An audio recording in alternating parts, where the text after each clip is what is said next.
Chapter 922. Ji Yuchi buckled her seatbelt and said suspiciously, you don't seem very happy.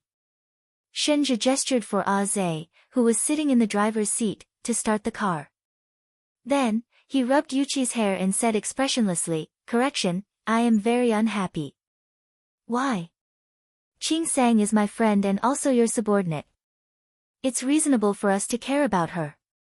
Ji Yuchi felt that it was necessary to teach him about the ways of the world. If a person was too cold, he would lack friends and feel lonely. She didn't want Shenja to feel lonely. Shenja said seriously, because you're jealous. You care more about her than you care about me. Hey, I'm not. I'm also very concerned about you. Ji Yuchi pouted, feeling wronged. She had been wrongly accused. I came to your school from the company hungry because I wanted to have lunch with you. But after you heard that Qing Sang was sick, you forgot about me. He stated the truth seriously. Ji Yuchi felt guilty. I'm sorry. It's my fault. If you're hungry, let's go eat first and then go to the hospital, okay? He patted her head like he was comforting an uneasy pet. Let's go to the hospital to see Qing Sang first. Otherwise, you'll be distracted when you eat. He knew her character very well. She bit her lip. Suddenly, her eyes lit up and her cheeks bloomed with a bright smile. Wait a minute. I have something for you. She put her handbag on her lap, unzipped it, and rummaged through the bag. Finally, she took out 2 bags of snacks, a bag of biscuits, and a chocolate bar. She handed them to him as if she was presenting a treasure. She smiled happily and said, Here, these are my snacks. They can fill your stomach. Shenja looked away in disgust. I never eat this kind of junk food. It's okay to eat it once in a while. It's delicious. I'm not lying. She quickly opened the bag, picked up a piece of biscuit with jam and fed it to him. She coaxed him like she was coaxing a child. Open your mouth. Good boy, open it quickly. Shenja was speechless. Do you think I'm a child? Even children aren't as picky as you. Young Master Shen, please eat a little. I'll be very sad if you starve yourself. Please, please. She almost climbed on top of him, one hand on his chest, the other holding the biscuit to his mouth, a pair of beautiful eyes quickly blinking, like the bright stars in the sky. His face was dark. Feed me. Okay, open your mouth. It's not like that, with your mouth, feed it. She was blushing S's lips, SSSS. Then, he bit by bit until her fingers finger her fingers. She blushed and whispered, Stop fooling around. Zhe is still here. Zhe didn't hear or see anything. His eyes were focused in front of him. As a competent bodyguard and killer, he was very professional. He absolutely didn't see or hear anything indecent. Listen, that didn't seem to be something he could control. Ji Yuchi was very worried about Qing Sang. She thought she would see her lying weakly on the hospital bed. In fact, she was leaning against the bed, with one hand on an 4-drip and the other handling company documents. A thick stack of documents was neatly placed beside her. Even when she heard someone come in, she didn't raise her head. Stop persuading me to rest. If you keep nagging, go back immediately, she said coldly. Even if she was sick, the queen was still the queen. Her aura was strong and imposing. Ji Yuchi couldn't help but laugh.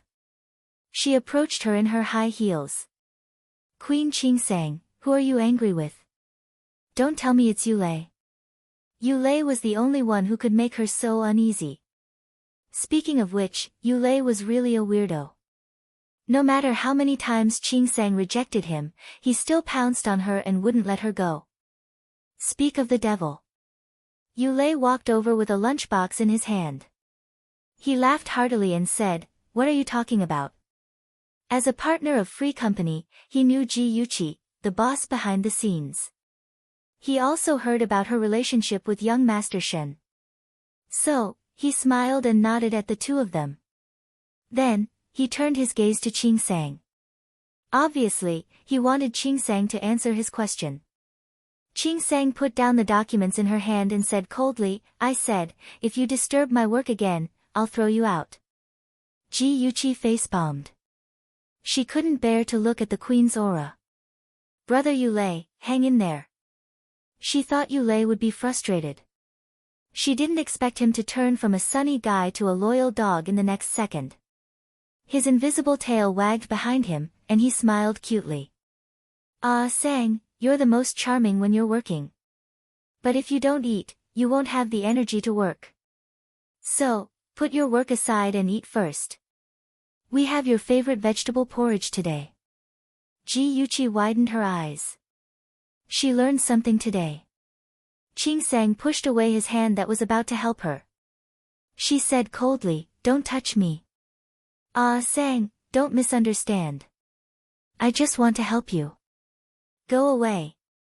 Don't give me that despicable look."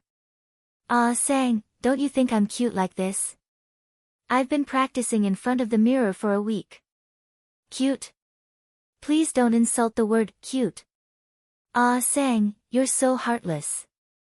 Sob, sob, sob, the two people in the room bickered as if there was no one else around.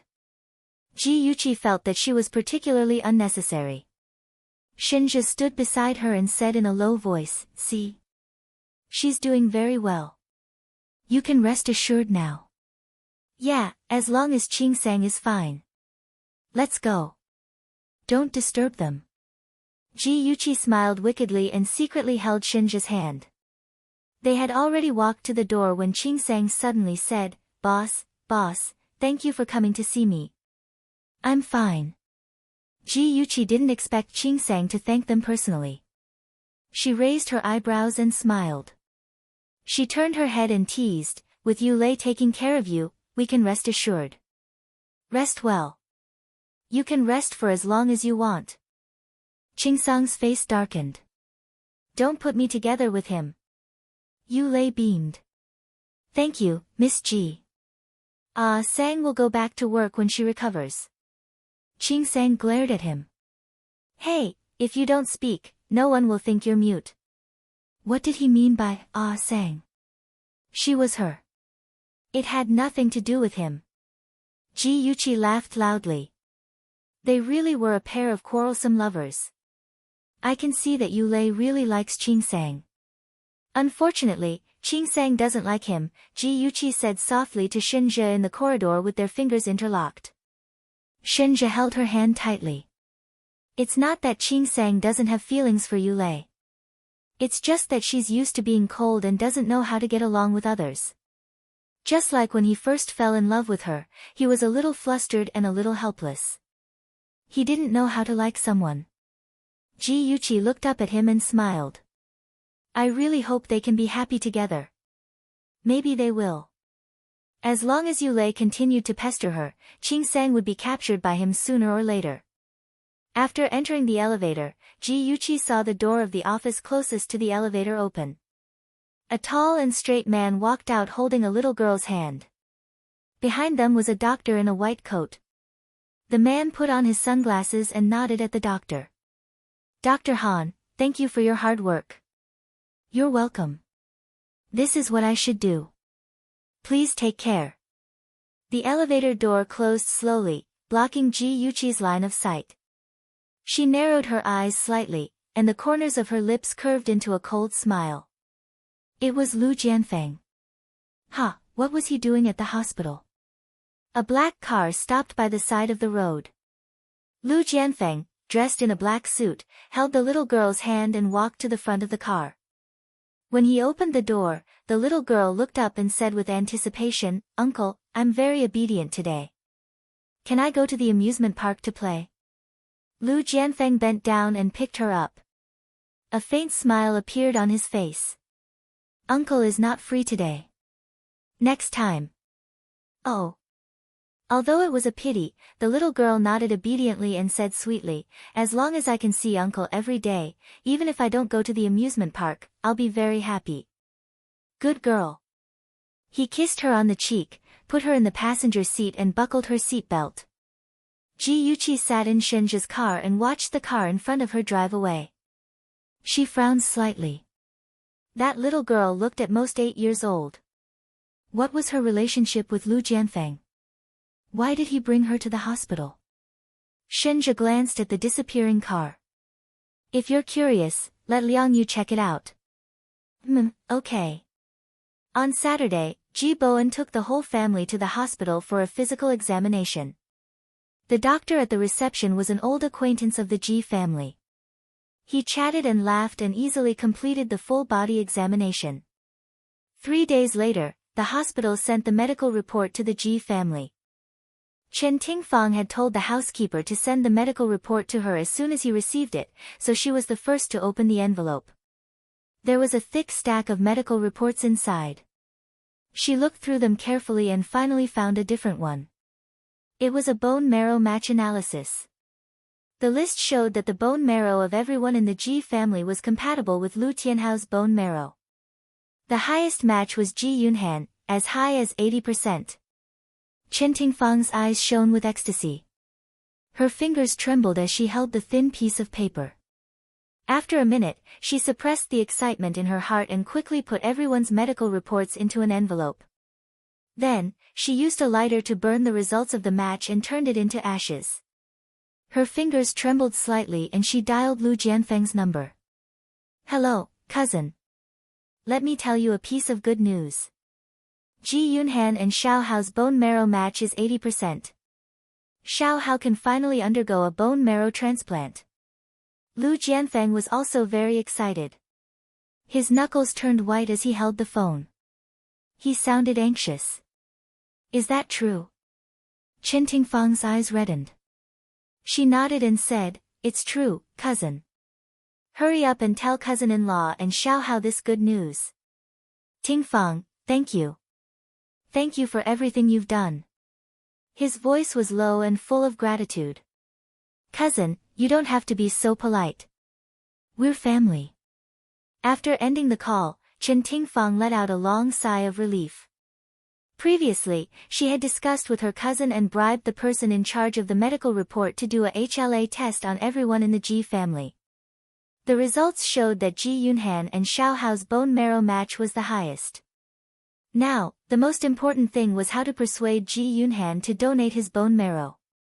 When Chen Tingfang thought of this problem, her head started to hurt. Previously, she had shed all pretense of cordiality with Ji Yuqi and her brother, and had done many things to hurt them. Now that she wanted to ask Ji Yunhan for help, she was afraid that they wouldn't agree. She thought about it and finally decided to test it out first. That night, after dinner, Chen Tingfang took out the medical report and handed it to everyone one by one. After confirming that everyone was healthy, she let out a sigh of relief and sighed. I saw the news this afternoon. It said that a young man had acute leukemia and needed a bone marrow transplant. His parents and brother had their bone marrow matched and the results showed that the two brothers were a high match. At first, the young man's brother was willing to give him a bone marrow transplant, but later, his brother chickened out and the doctor had no choice but to transplant his father's bone marrow to him. In the end, the bone marrow transplant failed and the young man had a very serious rejection reaction. He died in less than 2 months. Ji Bowen had seen the fickleness of human nature and sighed. In today's society, the relationship between siblings is very thin. Ji Yunhan raised his eyebrows and said with a smile, Dad, you don't have to use this matter to educate Sis and me. We definitely won't be like that pair of brothers. If Sis needs it, let alone bone marrow, even if it's my cornea or kidney, I will donate it to her without hesitation. I think it's the same for you, sister. Am I right, sister? Ji Yuqi slapped him on the head. Bah! Children's words carry no harm. Hurry up and spit out your saliva. Ji Yunhan smiled mischievously and did not look serious. What are you afraid of? I'm just saying. It's not like you'll really get sick. Don't be so afraid. Chen Tingfang coughed and teased, Ahan, if your sis Zissou has leukemia, are you willing to donate your bone marrow to her? Ji Yunhan muttered softly, I don't care if she dies. Yi Zissou. Are you kidding me? That black-hearted bad woman. It's better if she dies. I can't be bothered with her. Ji Bowen's expression changed. Chen Tingfang smiled awkwardly. What if it's a stranger? Will you donate it? Ji Yunhan glanced at her lazily. Auntie Chen, in this world, the only people who can make me do anything are my family members who are related to me by blood. As for the others, it depends on my mood. If I'm in a bad mood, why should I help them? I'm not close to them. His tone was lazy and extremely infuriating. Especially the words connected by blood, they were especially grating. Awesome novel, Songshu 566. Chapter 923. Chen Tingfang felt a mouthful of blood in her chest. She was so frustrated that she could die. After a while, she squeezed out a few words from between her teeth. Really? Ha! Ji Bowen's expression became serious. He said slowly, Ahan, your feelings for your family are very good. However, you can't be heartless towards outsiders. If you can help them, help them. Don't act according to your whims. Do you understand? I understand, Dad. I'm just kidding. Ji Yunhan's indifferent attitude made Chen Tingfang's heart sink. She knew that Ji Yunhan was serious. He would never help someone he did not like. Even if Ji Bowen was suppressing him, he would still not listen. Moreover, would Ji Bowen really help her persuade Ji Yunhan? She was really doubtful. After all, the Ji family and her cousin were not on good terms. The snow-white walls and the faint smell of disinfectant. Chen Tingfang pushed open the door and saw the young man standing by the window. His dark hair covered his forehead. His bright eyes were filled with melancholy. His face was as pale as snow. When he saw her, the melancholy in his eyes was immediately replaced by a smile. Aunt, you're here. Chen Tingfang shook the bag in her hand and smiled. I brought you a game console today. You won't be so bored anymore. Lu Tianhao cheered, Yay, that's great. I used to want to play games, but Mom wouldn't allow it. She said that it would affect my studies. Now I don't have to worry. I can play games to my heart's content. On his handsome face, there was a bright smile on his face. Chen Tingfang felt her heart ache when she saw that he was pretending to be cheerful. Lil Hao was still a child. How could he not be afraid when faced with the threat of death? In order not to worry the adults, he would only show his negative emotions when he was alone. The room was very quiet. Only the sound of the game console could be heard. Wu Shiyi looked at her son sympathetically. She quietly walked to Chen Tingfang's side and pulled her out of the ward to the end of the corridor. Tingfang, how's the discussion about the bone marrow donation going? Did Ji Yunhan agree? Chen Tingfang said awkwardly, cousin-in-law, I tried to sound out Ji Yunhan's opinion. He's not very willing. Then what should we do? Otherwise, I'll go to Ji Bowen and ask him to persuade his son. Wu Shiyi's eyes are red. Now Ji Yunhan is her life-saving straw. She must grab him. Cousin-in-law, to be honest, even if you beg Ji Bowen, I'm afraid that he won't agree. After all, we have a grudge against him before. Chen Tingfang gritted her teeth and made up her mind. She said resolutely, cousin-in-law, don't worry. I'll handle it well. Wu Shiyi grabbed her wrist tightly and asked anxiously, how are you going to solve it? Could it really be solved? Little Hao doesn't have much time left. We have to perform the surgery as soon as possible. Chen Tingfang hesitated for a moment, then leaned over to her ear and whispered a few words. Wu Shiyi was shocked. Isn't that a bad idea? Why don't we talk to them? What if they agree? What if they don't agree? Won't we alert them?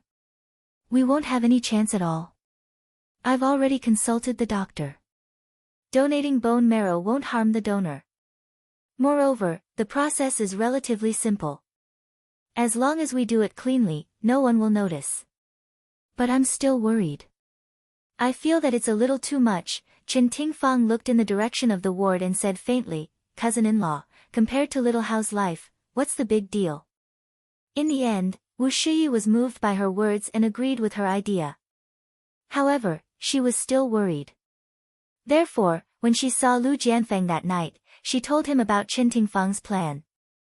In the end, she said uneasily, Jianfeng, are we really going to do this? Lu Jianfeng frowned and remained silent. He had considered asking Ji Bowen for help. However, he was a person who had been in a high position for a long time and had developed a sense of arrogance. It was really difficult for him to lower his voice and beg Ji Bowen. Moreover, he had threatened Ji Bowen before.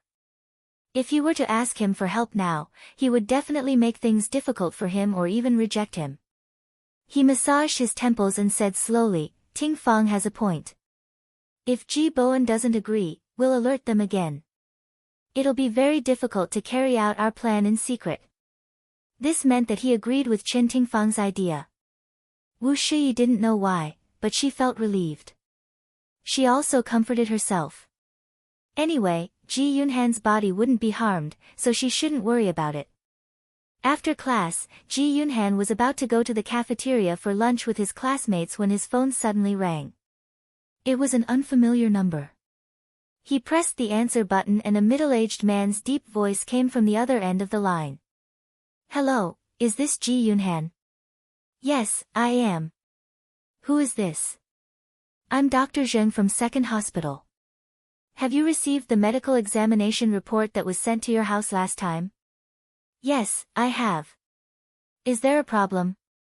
Ji Yunhan looked up and gestured to his classmates who were urging him to wait. It's like this. We accidentally mixed up your blood sample with that of another examiner. Please come to the hospital today and have it rechecked. Ji Yunhan frowned. How could this be? You guys are too reckless. Dr. Zheng apologized again in a good-natured manner. Ji Yunhan had no choice but to say reluctantly, I still have class today. How about tomorrow? All right then. 10:00 tomorrow morning in room 304 of Building 1. Please look for Dr. Zheng when you arrive. Ji Yunhan was speechless. What kind of lousy hospital was this? How could they mix up a blood sample? He shook his head and temporarily put the matter to the back of his mind. Then, he moved closer to his desk mate, patted him on the shoulder with a smile, and went to have lunch with him. The next day was Saturday. Ji Yunhan was about to leave after lunch when Ji Yuqi stopped him and asked casually, Ahan, are you going out? Where are you going? Ji Yunhan had a bitter expression on his face. I'm so unlucky. There's nothing wrong with your medical reports. Only mine. They said there was a mistake with the blood sample. They want me to do a blood test again. I'm going to that hospital now. Ji Yuqi had already made an appointment with Lin Yushi to play golf. When she heard his words, she did not take it to heart. She smiled and waved her hand. It's your fault for being so unlucky. Hurry up and go. Come back early in the afternoon. I'll personally make soup for you to replenish the blood you've lost. Okay, I'll go first. Bye, sis. Ji Yunhan ran off like the wind. Ji Yuqi shook her head in amusement. She looked at the time and saw that it was already late. She quickly finished her breakfast and left in a hurry. Ji Yunhan found the examination room according to the address given by Dr. Zheng. A man wearing a mask and a white coat nodded at him. Then let's start now. The man first measured his blood pressure and then wanted to draw his blood. He curled his lips helplessly and rolled up his sleeves. He muttered, Don't make a mistake this time. Although I'm a man and am not afraid of pain, drawing so much blood makes me dizzy. Don't worry, we won't make a mistake this time. The doctor comforted him with a few words and inserted a long needle into his blood vessel. He took out a large tube full of blood. He looked at the dark red blood in the syringe and felt his scalp go numb. Come, drink some sugar water and rest. A young nurse handed him a glass of water. He said, Thank you, and took it. After drinking it, he felt that it was a little bitter. Maybe it's because there's too much sugar.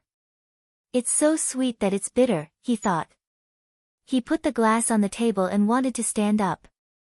Suddenly, he felt dizzy and his vision turned black. He quickly held on to the back of the chair and vaguely heard someone say, "Don't move. Rest for a while. You're scared of blood."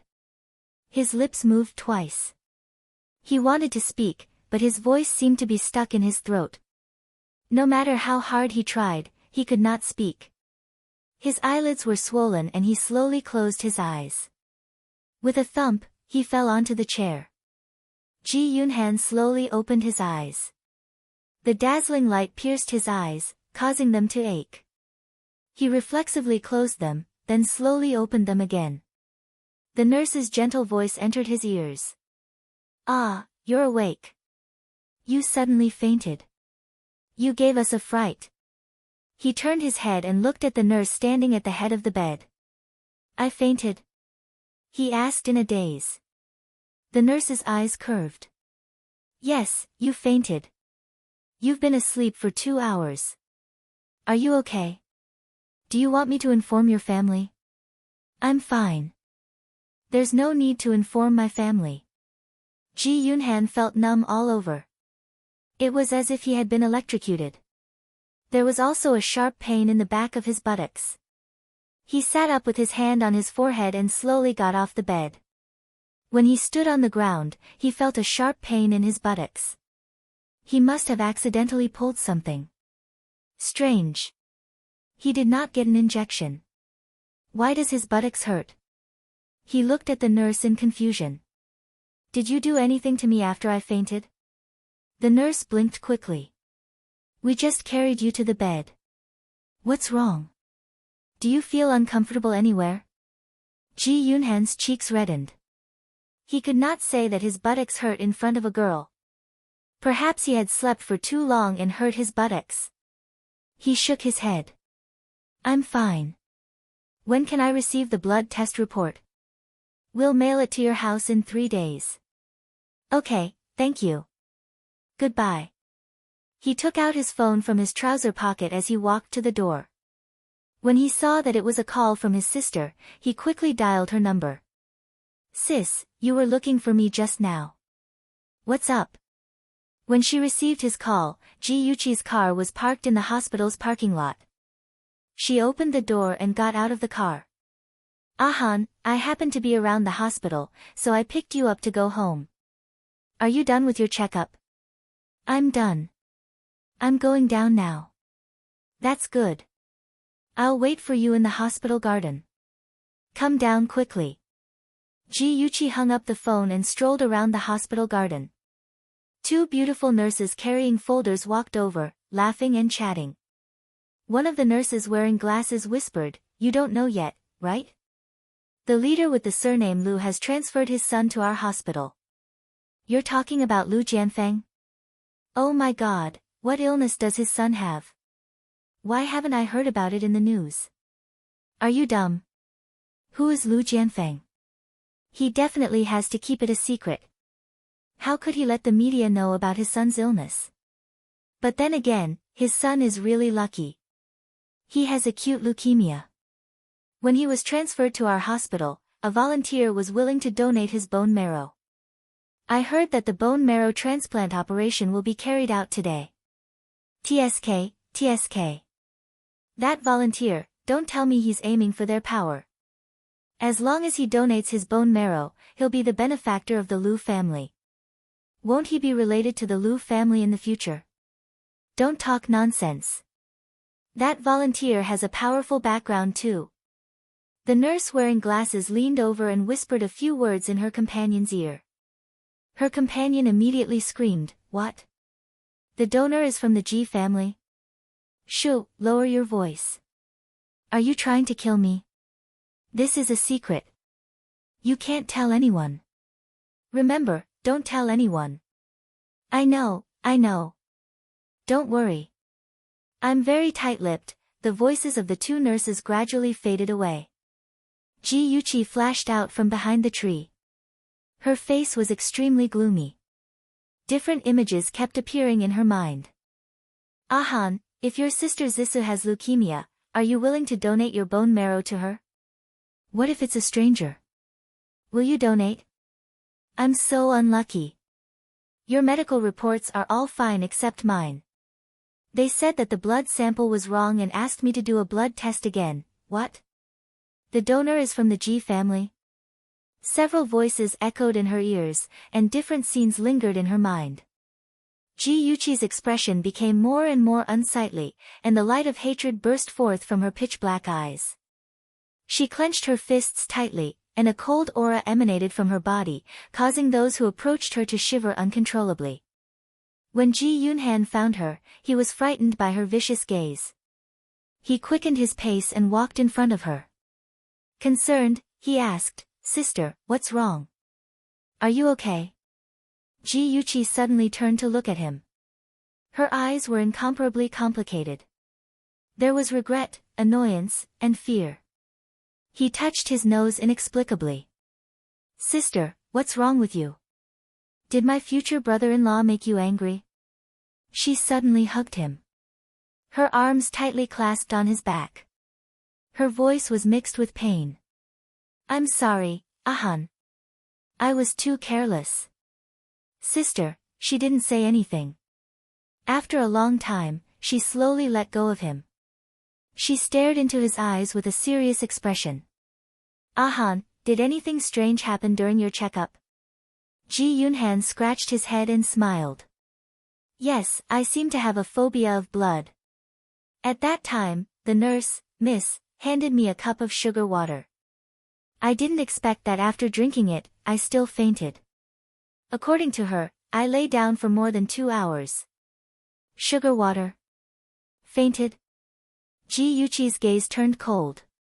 She said in a deep voice, "Other than that, do you feel uncomfortable anywhere?" Ad.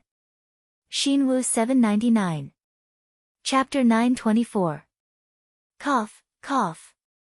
Above my butt, below my lower back, it hurts a little. Ji Yunhan did not want to talk about such a shameful place, but when he saw his sister's serious expression, he unknowingly told the truth.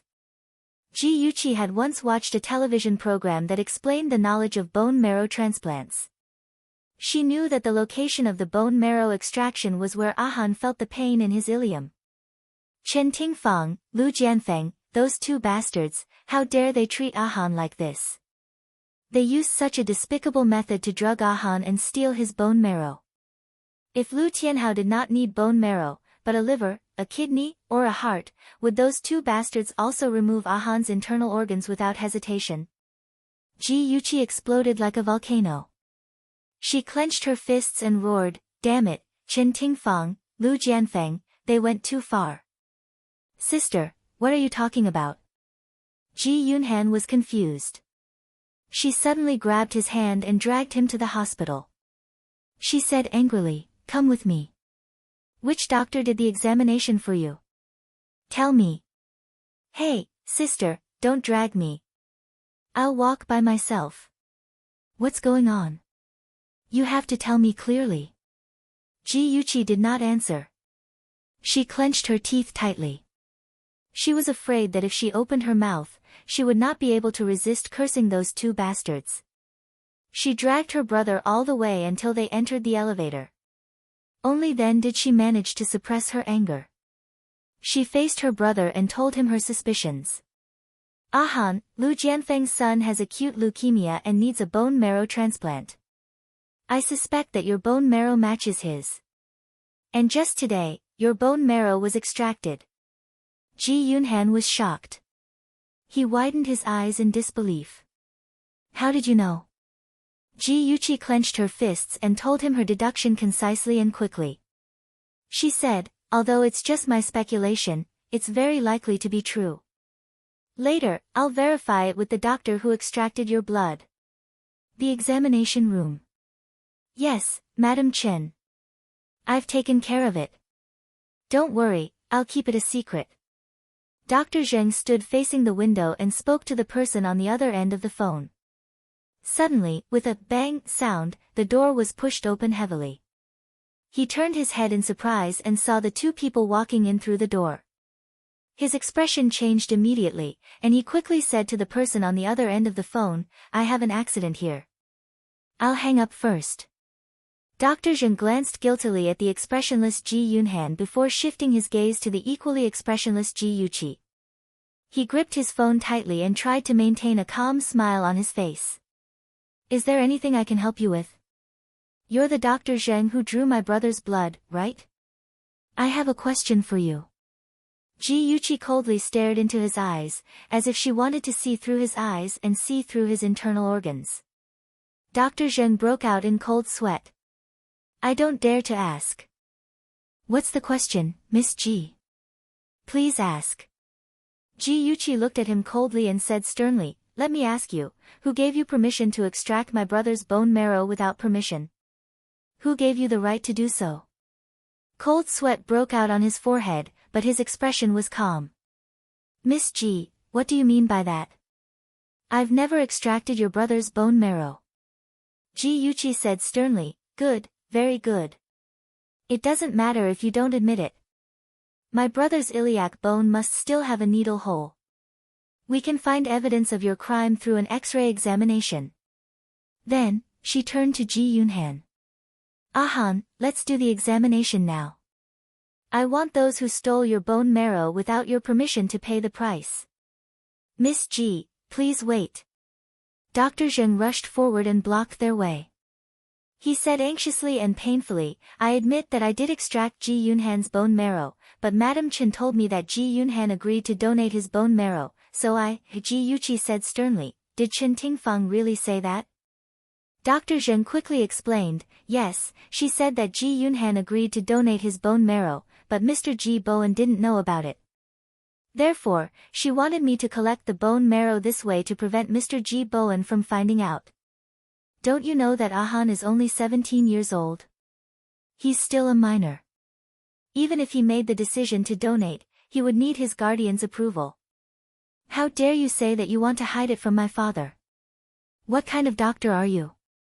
It's a disgrace that your hospital has a doctor who doesn't care about professional ethics like you." Ji Yuqi was truly furious. She glared fiercely at him, each question louder than the last, making him unable to show his face. His face alternated between red and white, and he opened his mouth, unable to say a single word for a long time. She snorted and mocked, "Chen Tingfang must have given you a lot of benefits. Also, our dear and respectable leader Lu Jianfeng must have given you benefits too. Am I right, Zheng? Doctor. Give birth." The heavy emphasis on the word doctor was like a heavy hammer that hammered Dr. Zheng's conscience. He had indeed received a lot of benefits, but the benefits had blinded him and made him forget his duty to save lives and heal the wounded. He hung his head in guilt. "I'm sorry, Miss Ji, young Master Ji. I know I'm wrong. Please give me another chance. This job is really important to me." If news of him stealing the bone marrow spread, he would definitely be kicked out of the hospital. His reputation would be tainted and no other hospital would hire him. Ji Yuqi's eyes darkened. She slowly raised the corners of her lips and smiled brightly. "Okay, I agree to let you go, but you have to promise me one thing." Dr. Zheng hurriedly said, "Okay, I'll agree even if it's 100 times." Ji Yuqi snorted. "I don't need 100. My condition is simple. Don't tell Chen Tingfang and Lu Jianfeng what we know. Just tell them that everything went smoothly and no one found out about you stealing the bone marrow." "Okay, I understand. I'll do as you say." On the way home, the atmosphere was heavy. Ji Yuqi held the steering wheel tightly with both hands and looked straight ahead. Her face was dark and she did not say a word. Ji Yunhan carefully peeked at her a few times. Seeing her sullen expression, he laughed dryly. "Sis, are you still angry? Don't be angry. It's just a little bit of bone marrow. It won't do any harm to my body. Let them have it." "Shut up." Ji Yuqi turned around and glared at him fiercely. "Just bone marrow? I think you're lucky. What if they wanted your liver, kidney, or heart? Would you let them cut you up? The more she spoke, the angrier she became. She raised her arm and slapped him hard on the head. Be more careful next time. Don't just drink everything that people give you. I know, sis. You're so fierce. My butt still hurts. He covered his head pitifully like a harmless little bunny. Ji Yuchi's heart ached when she thought about how his bone marrow had been inexplicably extracted. However, she was stubborn and refused to put down her pride to comfort him. She continued to lecture him with a straight face. Now you know it hurts. Let's see if you still drink anything in the future. Sis, he cried with tears in his eyes. Her heart almost broke. She couldn't help but reach out and rub his head. Her voice became gentle. All right, it doesn't hurt anymore. This time, I'm also at fault. I should have noticed the abnormality earlier. Ahan, don't worry. I'll get justice for you. If Lu Jianfeng told her honestly that Lu Tianhao was sick and needed Ahan to donate his bone marrow, she wouldn't refuse. She believed that Ahan wouldn't refuse either. After all, the conflict between the Ji family and Lu Jianfeng shouldn't involve Lu Tianhao. However, Lu Jianfeng shamelessly used underhanded means to steal Ahan's bone marrow. This was unacceptable to her. She wouldn't allow her brother to be bullied like this. Outside the operating room, Lu Jianfeng, Wu Shiyi, and other relatives were waiting anxiously. Lu Tianhao had been in the operating room for more than 4 hours. They didn't know what was going on inside. To them, every minute was torture. They're out. The doctor is out. Lu Jianfeng rushed to the doctor first. Doctor, how's my son? Don't worry. The patient's surgery was very successful. He just had surgery and his immune system is weak. He doesn't want too many people to visit him at once. Lu Jianfeng's eyes reddened. He nodded heavily. Thank you. In the ward, Lu Jianfeng and his wife saw their son who had just had surgery. He was lying among a pile of instruments. There was an IV drip on the back of his hand. His face was pale and he hadn't woken up yet. Wu Shiyi leaned into her husband's arms and couldn't help but cry. Lu Jianfeng hugged her shoulder and whispered, "Don't be sad. Little Hao will get better soon." Chen Tingfang, who had been waiting anxiously at home, heard that the surgery was a success. She locked herself in the room and danced with joy. On the other hand, Ji Yuqi got a piece of information from Liang Yu. The little girl that Lu Jianfeng brought to the hospital that day was called Wang Yingying. Her mother, Wang Menghan, was a teacher at Chenxi Kindergarten. It was said that she used to live in Hancheng and had just moved to Ying City. When Ji Yuqi saw Wang Menghan's photo, her eyes narrowed. She couldn't believe what she saw. The woman carrying the child in the photo looked very similar to Chen Tingfang. Something flashed through her mind. She asked hurriedly, "Liang Yu, what's the relationship between Wang Menghan and Lu Jianfeng?" Liang Yu was silent for 2 seconds and said, "Actually, I've been secretly monitoring Wang Menghan and Lu Jianfeng. I found out that the two of them have only met once. It was when Lu Jianfeng sent Wang Yingying to Wang Menghan's place. Moreover, Lu Jianfeng stayed at her place for less than 10 minutes. The two of them seemed to be just ordinary friends." Ji Yuqi's gaze turned cold. She stared at the photo in her hand. She didn't believe that Lu Jianfeng and Wang Menghan's relationship wasn't that simple. Just the fact that Wang Menghan looked so similar to Chen Tingfang was very suspicious. Ad Hongcha 866. Chapter 925. She kept thinking back to the times when Lu Jianfeng and Chen Tingfang interacted. She realized that whether it was in her previous life or this life, Lu Jianfeng was infinitely tolerant and caring towards Chen Tingfang. Sometimes, his care and concern even made people feel that it was a bit excessive. Between the two of them, was it really just a pure relationship of cousins? Perhaps it was because she had seen too much of the filth of the world, but Ji Yuqi's thoughts were no longer that of a young lady who didn't know the ways of the world. Just by looking at some clues, she could associate some evil things with it. She thought for a moment and said in a low voice, Liang Yu, I want you to do me a favor. Continue to keep an eye on Lu Jianfeng and Wang Mengyao, and... She lowered her voice and made an outrageous request, help me get Wang Mengyao's hair. Okay, no problem. After Lu Tianhao's operation, there were no signs of rejection. He recovered well. Lu Jianfeng was relieved and began to put his energy into work. He was busy every day and often went to the countryside or remote places to inspect the work. He could not go home on time. Sometimes, he would only go home once every 2 or 3 days. However, he would call Wu Shiyi every day to ask about his son's condition. Wu Shiyi had been used to it. She had to be prepared to be alone when she married a powerful husband. In order to take care of her son, she quit her original job and stayed in the hospital almost every day to accompany her son. One day, Wu Shiyi was carrying the chicken soup she made and was about to send it to the hospital. The phone in her pocket suddenly vibrated. She opened it and saw a message from an unknown number. Do you want to know what your husband is busy with every day? Go to this address and you will find the answer. Wu Shiyi shook her head in amusement. She just thought that someone was playing a prank. She put the phone in her pocket and ignored it. About 5 minutes later, the phone vibrated again. It was a message from the same number. Why, are you scared? Poor woman who has been kept in the dark. She quickly replied, please don't play any more pranks on me. I'll be angry. Ha, pranks.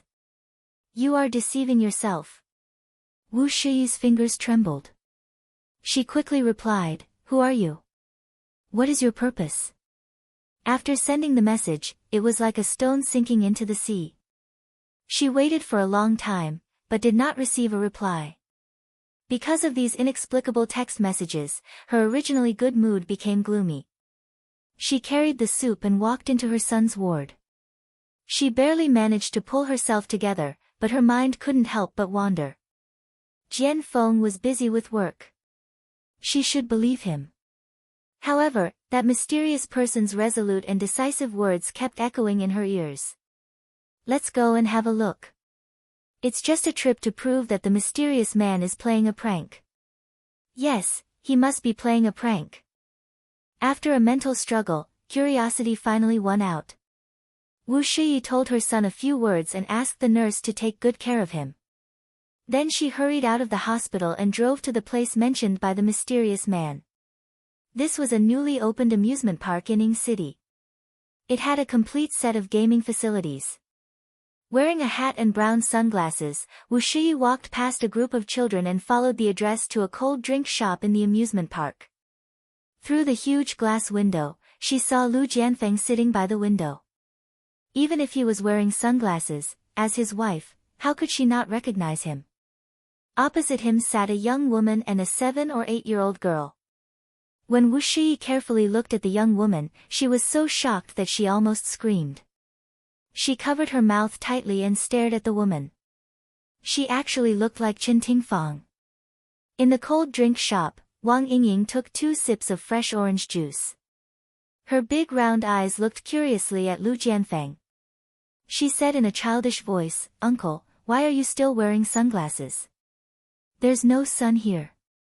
Lu Jianfeng wore sunglasses because he didn't want others to find out his identity. Of course, he couldn't explain this to a child. So, he smiled and said, Uncle, don't you look handsome wearing sunglasses? Yes. Then Uncle will always wear them to make himself look more handsome. Oh, so that's how it is. Wang Yingying nodded as if she understood. Then, she pouted and muttered, but this way, I won't be able to see Uncle's face clearly. It's such a pity. Wang Menghan rubbed her daughter's hair and gently smiled. Even if you can't see Uncle's face clearly, Yingying can touch Uncle and let Uncle hug you. This is already very good. Wang Yingying smiled and nodded heavily. And, that's right. Uncle played with me the whole day today. I'm so happy. Lu Jianfeng was amused by her cute appearance. He reached out and rubbed her soft hair. Inadvertently, his hand touched Wang Menghan's hand. He didn't withdraw his hand but took the opportunity to hold her hand. Wang Menghan glanced at him embarrassedly and said softly, "Don't be like this. Be careful not to be seen by others." His voice was low and magnetic. "It's okay. Today belongs to the three of us." The sunglasses covered his eyes, but it couldn't block his burning gaze. She felt that her body was about to melt under his burning gaze. She bit her lip and shyly returned his hand. Outside the cold drinks shop, Wu Shiyi hid behind a pillar. Her eyes were fixed on the two hands that were clasped together. Her body was trembling and her mind was blank. She couldn't believe what she was seeing. She didn't know why this was happening and she didn't know what she should do. She and Lu Jianfeng were university classmates. Ever since she fell in love with him, she had been chasing after him. She thought that one day, she would be able to wait for him. She waited until she was 30 years old. She waited until she was young. When she thought that she would never be able to touch him for the rest of her life, he suddenly found her and said, "Let's get married. I'll treat you well." At that moment, she really felt that the whole world was bright. She was overjoyed. She was looking forward to a new life and happily married him. Then, she would take care of her husband and their son and wholeheartedly be the woman behind him. He fulfilled his promise. Although their married life couldn't be considered sweet, he respected her and loved their son very much. She thought that they would be able to grow old together, but now, she actually found out that he was having an affair. Her heart hurt so much, as if it was being cut by a knife. Her tears were like beads of a broken string, falling down from the corners of her eyes. She looked at the cold drinks shop and saw her husband being gentle and considerate to another woman. She saw that they were like a family of three, smiling happily. Her heart hurt so much that she almost couldn't breathe. Their son was still lying in the hospital, but he was hugging that little girl and laughing happily. Stumbling all the way back to the car, Wu Shiyi's tears didn't stop. In the enclosed space, she couldn't control herself anymore. She covered her mouth and wailed loudly. She didn't know how long she cried, but her eyes were already swollen and difficult to open. Looking at her sorry figure in the mirror, her hair had already turned white, and she was even more sorrowful. She was almost 50 years old. Other than loving Lu Jianfeng without reservation, she seemed to have never done anything she wanted to do. For her husband, child, and family, she gave up herself, but in the end, what she got was her husband's betrayal.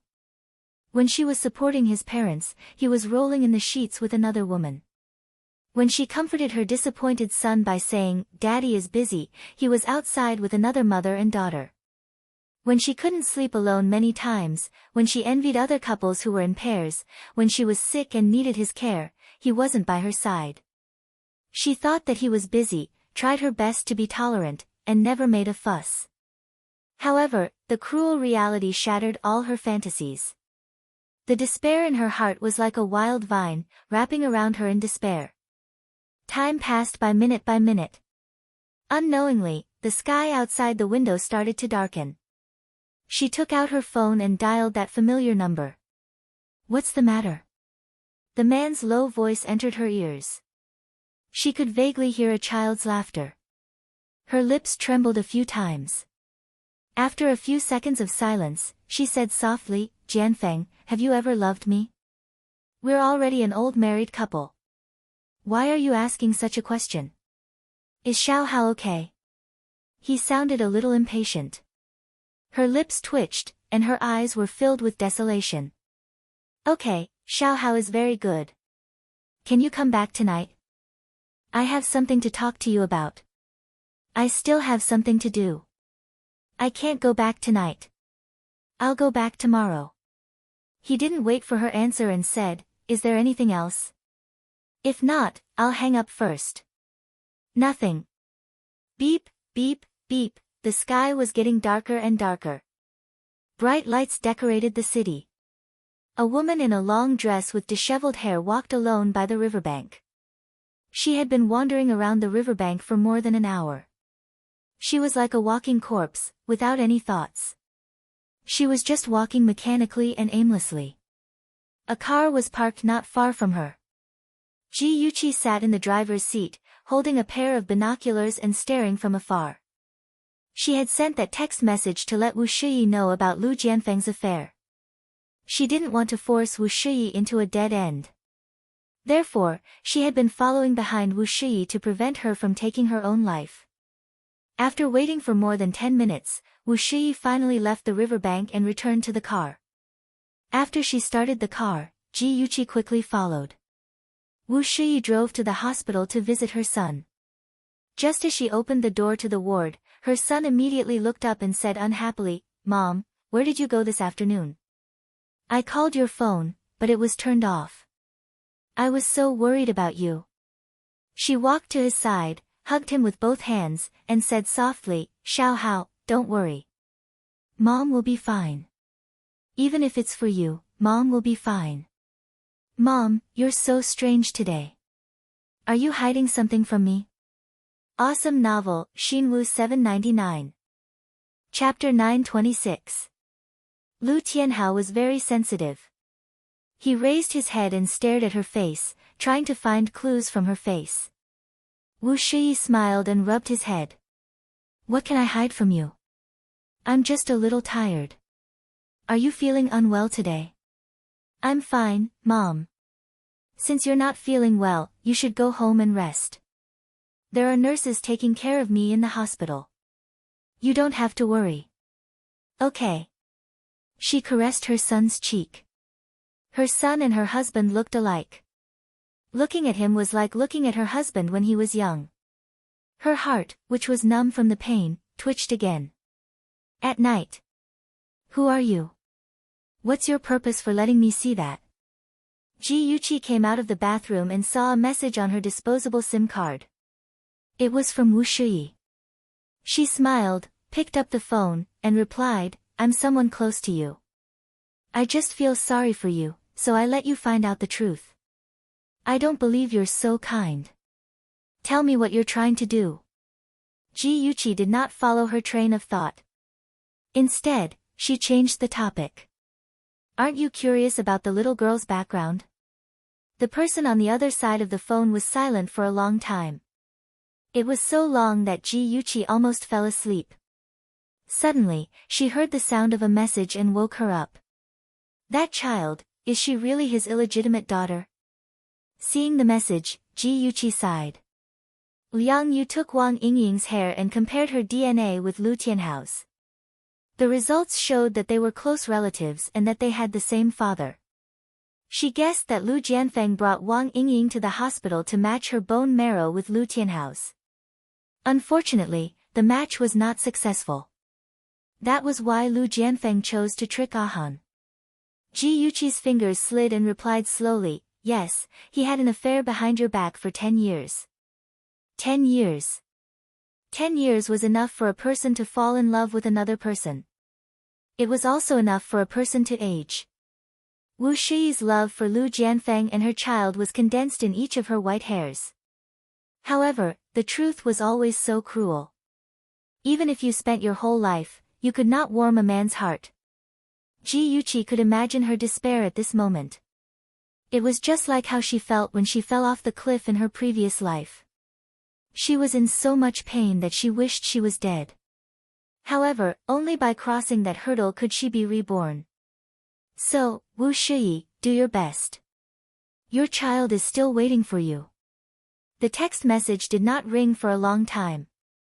Ji Yuqi lay in bed, tossing and turning, unable to fall asleep. She thought for a while and sent another text to Wu Shiyi. "You've given him more than 20 years of your youth. It's time for you to make plans for yourself and your child. A mother is strong because of her child. I believe you can stand up again." Wu Shiyi stared blankly at the ceiling. Her eyes were dry and painful, and she could no longer shed tears. She thought about many things.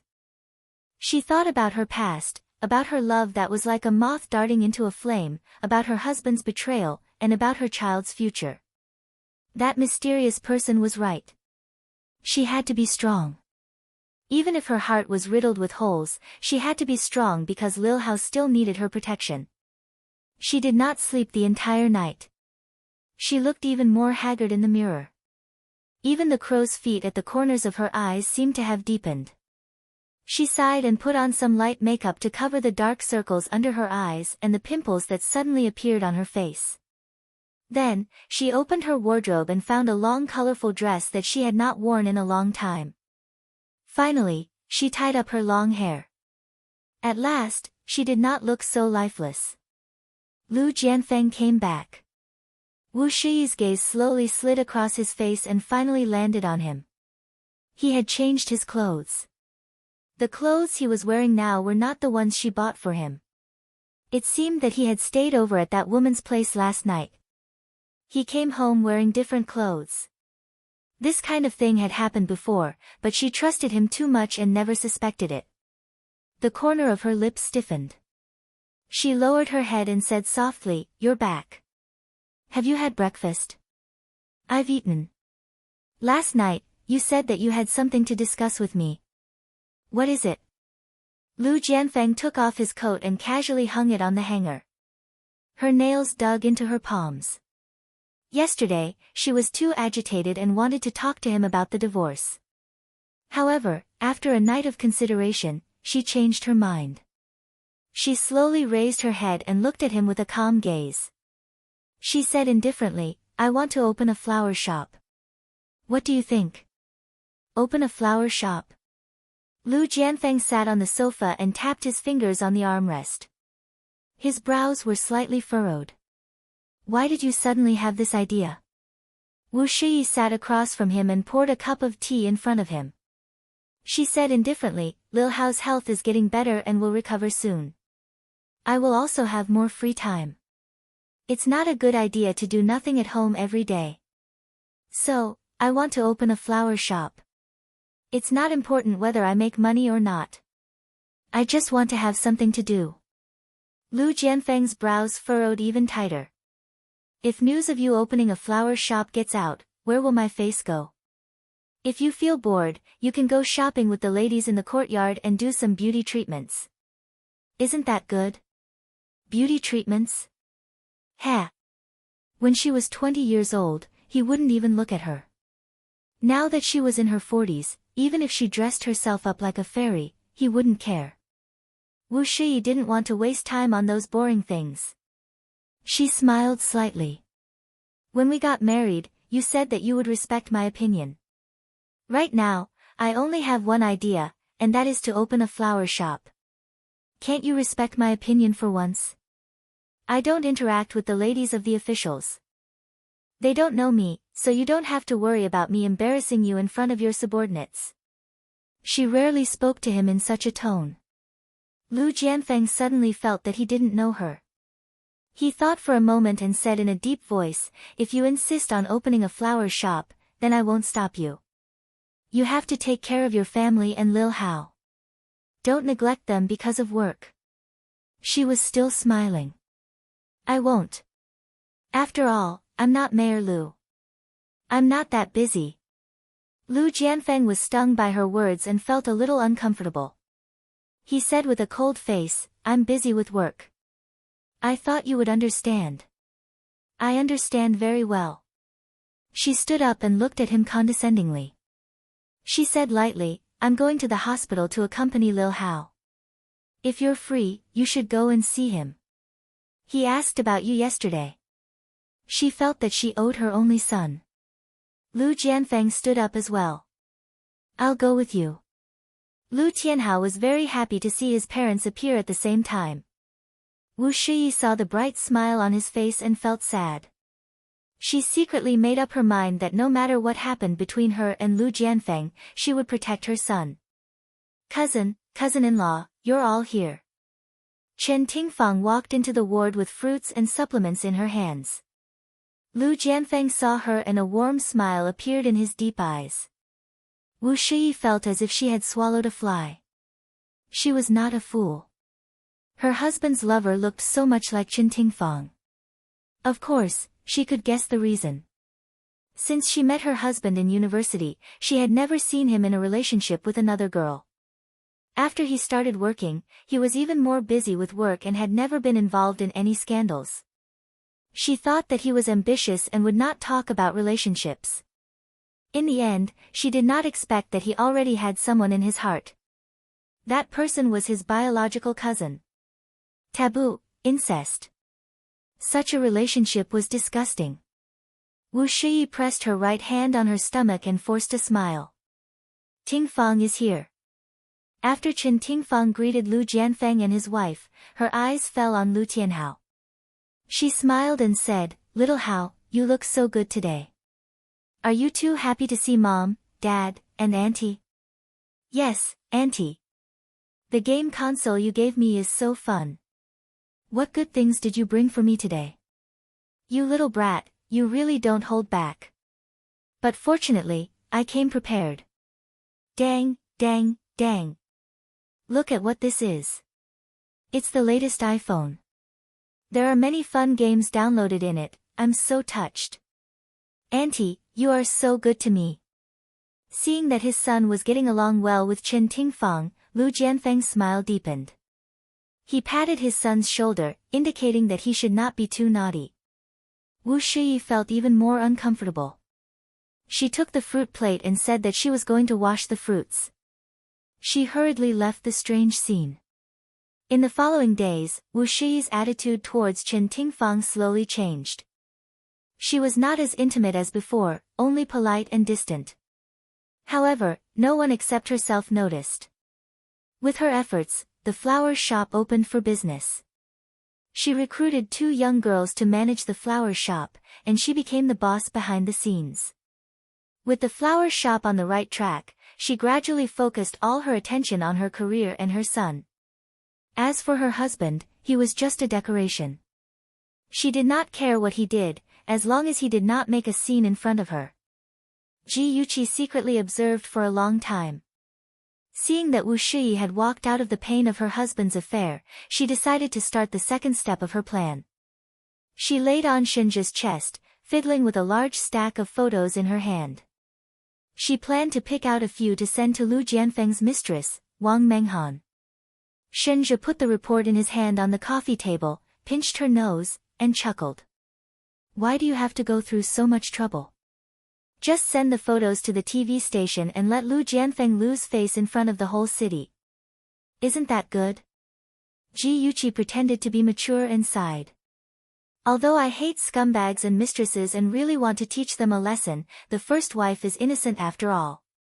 Before Wu Shiyi is mentally prepared, if we rashly spread the news of Lu Jianfeng's infidelity to the whole city, what if she can't figure it out and walks into a dead end? Although I've waited for a long time and wasted a lot of time, I think it's worth it. At the very least, there was one less pitiful wife in the world who was heartbroken because of her husband's affair. "My Chi-Chi, you're so kind." Shinja bent down and kissed her hair. She found it funny. "I'm not kind, not at all, because I'm about to deal with scumbags and mistresses." Awesome novel, Songshu 566. Chapter 927. Although the child of the mistress was innocent, this would not stop her from taking action. However, she would do her best to protect the child from being attacked by the media. "You don't need to be kind when dealing with bad people." Shinja stroked her hair comfortingly. He loved her like this, daring to love and hate, decisive and brave. Ji Yuqi put aside the photos she had chosen and reached out to wrap her arms around his neck. She kissed him on the lips and smiled sweetly. "In this world, only you can accept me unconditionally. Of course, I'm your husband." He hugged her tightly and deepened the kiss. After a long while, she lay in his arms and said softly, "Ah, the 2-month deadline is almost up. How are your arrangements going? Do you have a chance of winning against Xinyu?" Previously, Shinja had mobilized the board of directors to set off a wave of opposition against Xinyu. In the end, under Shin Jianhao's mediation, the board of directors proposed a 2-month deadline. Whoever did better between Shinja and Xinyu would become the new CEO of the Shin Group. "I'll let you see Xinyu suffer a crushing defeat." He stared into her eyes, his tone full of confidence. She smiled. I'm looking forward to it."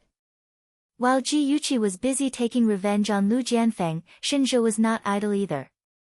The game between him and Xin Yu had reached its peak. The board meeting on Monday would decide which of the two of them would take on the big responsibility. In the G Group's meeting room, there was a fierce debate going on. The side supporting Xin Yu took out the results he had done in the past few months and tried their best to encourage the board of directors to support him. Xinzhe was expressionless as he stared coldly at the actions of Xin Yu and the others. When Xin Jianhao suggested that everyone vote, Xinzhe suddenly turned his head and nodded at his assistant. The assistant hurriedly stepped forward and distributed the documents in his arms to the directors one by one. When everyone was looking at the documents curiously, Xinzhe placed his hands on the conference table. His handsome face and deep cold eyes gave people a sense of oppression. His voice was slightly deep, like a sharp sword cutting through ice, cold and lonely. Everyone, what you are holding in your hands is the financial statement for the last quarter. Xin Jianhao frowned unhappily. Haven't we already seen the last quarter's financial report? Xinzhe looked up at him. His gaze was calm and emotionless.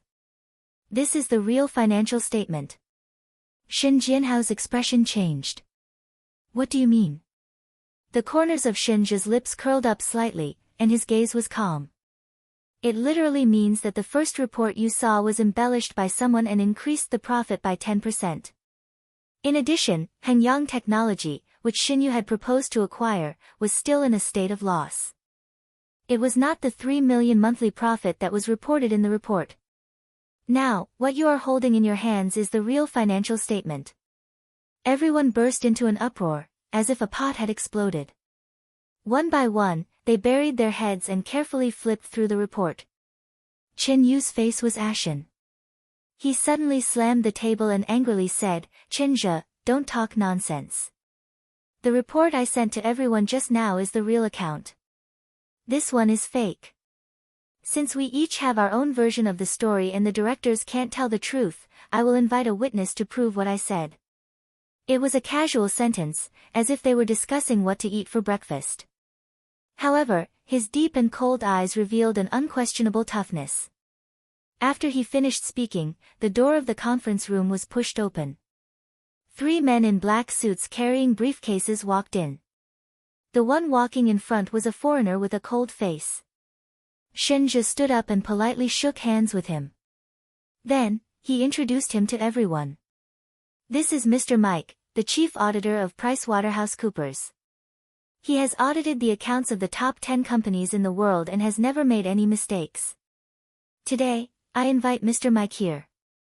He will tell us which financial statement is the real one." After listening to Xinzhe's words, Xin Yu's face turned ugly. He knew Mike. Mike was known as the Sherlock Holmes of the auditing industry. As long as there were false accounts or omissions, as long as they passed through his hands, they would be exposed. In addition, Mike had another nickname, the Iron Mask Killer. It means that no one can buy him. He only works for the boss who hired him. Xin Yu had a premonition that he had fallen into Xinzhe's hands this time. The audit work would last for 3 days. Therefore, the board meeting was suspended and postponed until the provincial results came out. At the end of the meeting, everyone left with a belly full of thoughts. Xin Yu was full of hostility. He blocked Xinzhe at the door of the conference room. His fierce and cold eyes were filled with hatred. He wanted to tear Xinzhe apart. "Xinzhe, your methods are really brilliant." Xinzhe's expression was indifferent. He pushed Xin Yu's hand away from his collar. Then, he used his finger to lightly flick the place where Xin Yu had grabbed him. He said indifferently, "Same here. To be able to think of falsifying the accounts, your methods are also very superb. Moreover, it is very despicable." Xin Yu's face froze. He had the urge to pounce on him and wring his neck. He gritted his teeth and said, "My assistant is one of your people. When did you arrange for him to be by my side?" That's right. This was the thing that made him most angry. He was actually betrayed by the people around him. Only his assistant and the financial director knew that he had falsified the accounts. The financial director was his biological uncle. Of course, it was impossible for him to betray him. Then, the only person who could be judged was his assistant. The corner of Shinja's mouth curled up slightly. His tone was light, as if he was disdainful. When you were just promoted to CEO, I knew your every move in the Shin group like the back of my hand. Shinja. Shinyu was so angry that he was about to vomit blood. This feeling of being despised and completely suppressed was simply terrible. Excuse me, I'm very busy. Shinja's expression was cold as he threw out these words. He passed by him and directly left his sight. Shinyu was so angry that he punched the wall. His malicious eyes stared at the man who had disappeared into the distance. In his heart, he had already torn him into pieces. Shinja specially arranged an office for Mike and his 2 assistants. He also gave the 3 of them special privileges. As long as the 3 of them needed relevant information, the company's employees had to cooperate. The 3 of them ate and stayed in a 5-star hotel. Shinja sent several bodyguards to secretly protect their safety in case Shinyu became desperate and threatened their personal safety. During the 3-day audit, all the company's executives were tense, especially Shinyu and Shin Jianhao. They anxiously discussed countermeasures. In the end, they decided to start with the directors of the board of directors. As long as they could get the majority of people to stand on their side, even if Shinja found out about the falsification of the accounts, it would be useless. Shinyu racked his brains and used all kinds of methods to coerce the directors. In the end, there were finally 2 people who had originally remained neutral who agreed to support him. Finally, the day of the final decision had arrived. In the huge conference room, everyone present was affectionate and serious as they focused on the direction of Mike. Mike took the audit results from his assistant and announced in English, after the review, the financial statements of the Shin Group have a phenomenon of false reporting of profits. Mr. Shinyu advocated the acquisition of Hangyang Technology, which had a total loss of 1.27 million last quarter. In addition, the financial director misappropriated public funds amounting to 12 million, everyone was shocked. Shinja had mentioned the false reporting of profits in the last meeting, so they were not very surprised. They were surprised that the financial director, Tao Mingliang, had misappropriated public funds amounting to 10 million. Shin Jianhao and Shin Yu were also very surprised. Tao Mingliang was Shin Jianhao's brother-in-law and Shin Yu's biological uncle. How could he do such a thing? Everyone present could not believe it. They either whispered to each other or shook their heads and sighed. Shin Jianhao and his son were shocked and angry at the same time. Only Shinja remained unmoved. His expression was as usual. His dark eyes were like a deep pool that had been silent for thousands of years. No matter if it was a breeze or a storm, it would not cause the slightest ripple. Shinja's cold eyes slowly looked around. His cold voice was slightly low. Now, the matter is very clear. I ask everyone to make the wisest judgment and start voting. They implemented a simple secret ballot. The secretary, Miss, collected all the votes. The assistant was responsible for counting the votes. The results showed that Shin Yu and Shinja were tied. Shin Yu's heart was finally at ease. He raised his chin, looked around, and said proudly, "The result is that Shinja and I are tied. Everyone, what should we do now?" Shinja said slowly, "It's easy because I haven't started voting yet." Shin Yu sneered. "Have you forgotten that we are candidates? We are not qualified to vote." Shinja looked up at him and said indifferently, "As a candidate, I am not qualified to vote. But as the owner of 20% of the shares, I have the absolute right to speak." Shin Yu could not hold back and retorted loudly, 20% of the shares? You are lying through your teeth. We all know that you only have 10% of the shares in your hands. Shinja's lips curled. Zhongxin Technology Corporation has acquired 10% of the shares from Wang Fuhai. And I am the chairman of Zhongxin Technology Corporation. In my hands, I now have 20% of the shares of the Shin Group. Even if I want to acquire the Shin Group, it is just a matter of words. The meeting room was once again in an uproar. Shin Jianhao was so angry that his face and neck were red. Acquire the Shin Group. This was definitely a threat. He was so angry that he was speechless. Was that bastard his son? Why did he always go against him and even want to ruin his family business? He really wanted to strangle his eldest son to death. Shin Yu felt like he was struck by lightning. There was only one voice that kept echoing in his mind. The chairman of Zhongxin Technology Corporation. F***CK, was Shinja still human? When Zhongxin Technology Corporation was established, he was still abroad. Was his ability really that amazing? Ad. Xinwu 799. Chapter 928. No matter how much Shin Jianhao and his son objected, they couldn't stop Shinja's determination to change the dynasty. With the support of the other half of the people, he walked up to the throne of Shin Group CEO. A new broom sweeps clean. The first person he targeted was Shin Yu's uncle, Tao Mingliang. In fact, Shinja already knew about Tao Mingliang's embezzlement. He didn't punish him previously because he was waiting for him to cause trouble for Shin Jianhao and his son. That way, he could take them down in one fell swoop. Shin Yu was demoted to a department manager because of misreporting profits, abuse of power and other problems. Even if Shin Jianhao held on to the position of CEO, he was like a tiger without its teeth and could no longer be awe-inspiring.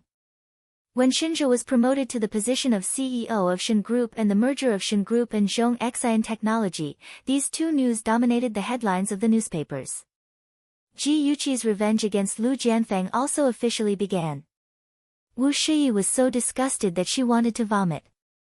The woman sitting opposite her had a face that was similar to Chen Tingfang's. She was holding a handkerchief in her small, fair hand, covering the corner of her mouth as she sobbed and complained tearfully, as if Wu Shiyi had done something wrong to her.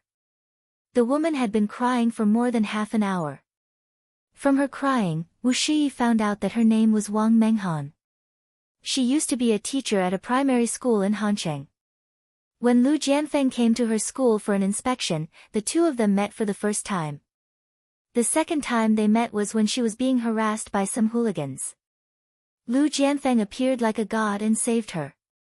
Hence, in order to repay him for saving her life, the two of them had their first date. Sister, please sister. I beg you to forgive Ah Feng. Everything is my fault. I shouldn't have fallen in love with him. I know it's wrong of me to do this, but I really can't control myself. Sister, Ah Feng's career is taking off now. Please don't ruin him. If you have any dissatisfaction, you can take it out on me. She kept calling him Feng, as if she was afraid that others wouldn't know how much they loved each other. Seeing that Wu Shiyi was unmoved, Wang Menghan simply knelt down in front of her. Tears streamed down her face as she cried miserably, "Elder sister, it's all my fault. I shouldn't have interfered in your relationship when your relationship wasn't good. But when it comes to matters of the heart, it's really not something we can control. We truly love each other.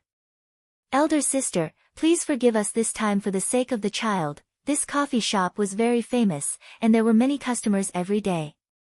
Even though they were in a half-closed private room, Wang Menghan's crying voice could still be clearly heard in the private room next door. Their movements attracted the attention of many people, and a few customers even intentionally or unintentionally looked in their direction. Wu Shiyi's lips curled up mockingly. This woman really knew how to pick a place. Did she think that she wouldn't make things difficult for her in front of so many people? She had originally planned to maintain a harmonious relationship with Lu Jianfeng on the surface and create a normal environment for her son to grow up in. But she didn't expect that the mistress couldn't hold it in and took the initiative to come in front of her to cause trouble. Did she really think that she was a soft persimmon? Wu Shiyi ignored the woman kneeling on the floor and took a sip of her coffee. She also ignored the gazes of the people around her. When you have been hurt to the extreme, when you are in extreme despair, nothing can hurt you anymore. Sister, I don't ask for your forgiveness, but please forgive Ah Feng. As long as you are willing to forgive him, I can go far away and never come into contact with him again. Wang Menghan raised her face full of tears, looking very pitiful. But that pair of charming phoenix eyes revealed a reluctant expression, causing the lecherous men around her to feel pity for her. They felt that the first wife was too arrogant and heartless, and secretly criticized her. No wonder the first wife was abandoned by her husband. Wu Shiyi didn't know what the lecherous men around her were thinking, and of course, she didn't care what they thought. She slowly placed the coffee cup on the table, lowered her eyes to look at Wang Menghan, and said indifferently, "Miss Wang, I want to correct 3 things. Firstly, I am the only daughter in my family, and I don't have a sister like you. Secondly, I don't want to know about the mess between the 2 of you, so don't cry in front of me about how the 2 of you met and how much you love each other. Lastly, I won't divorce my husband, and I won't make the matter between the 2 of you known to everyone. So please don't say anything about me letting him off."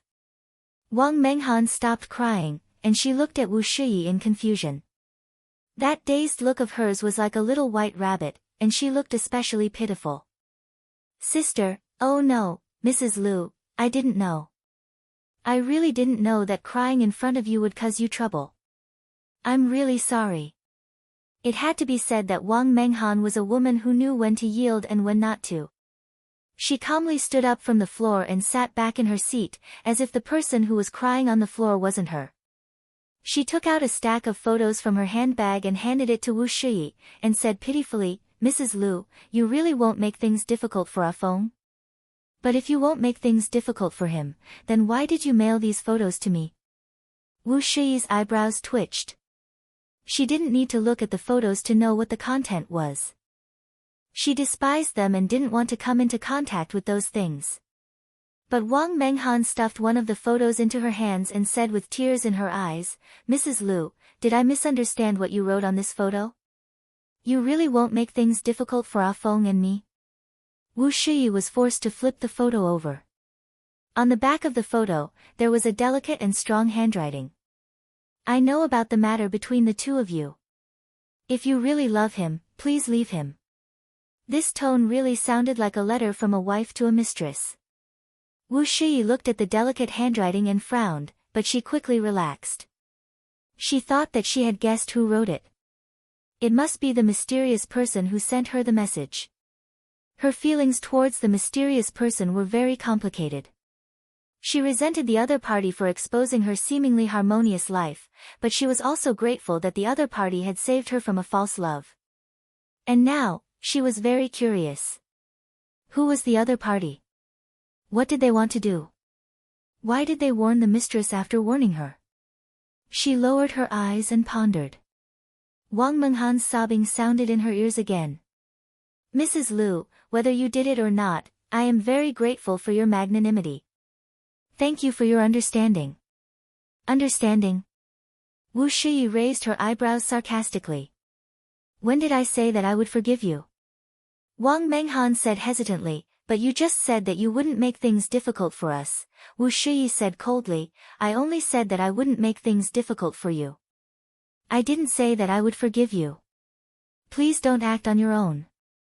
I'm sorry. It's all my fault. Please forgive me, okay? I'm really sad. I didn't want it to be like this. As long as you are willing to forgive me, even if you want me to leave him, I can accept it." "Ha, what great true love. Then leave him. At the same time, go to the TV station to publicly apologize and promise that you will never seduce my husband again. What do you think of my suggestion?" "Mrs. Liu." Wang Menghan stammered. Didn't she say that she wouldn't make things difficult for her and Feng? Why did she want her to go to the TV station to publicly apologize? Wasn't that a slap to Feng's face? Wu Shiyi was already on the verge of exploding. As a wife, her husband was having a mistress outside. She was already very hurt. For the sake of her family, she was willing to maintain harmony on the surface. However, the mistress didn't think so.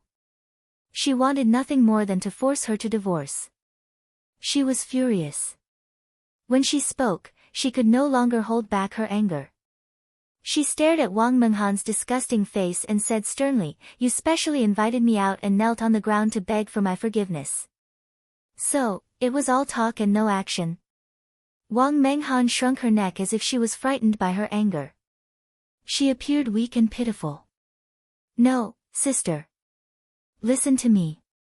I really want to seek your forgiveness, stop. Wu Shiyi raised her hand and interrupted her.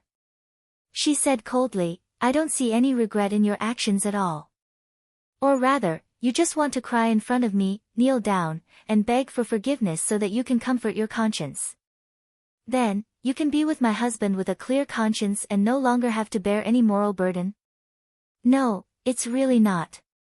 I'm sincere, shut up. I don't want to talk to you anymore.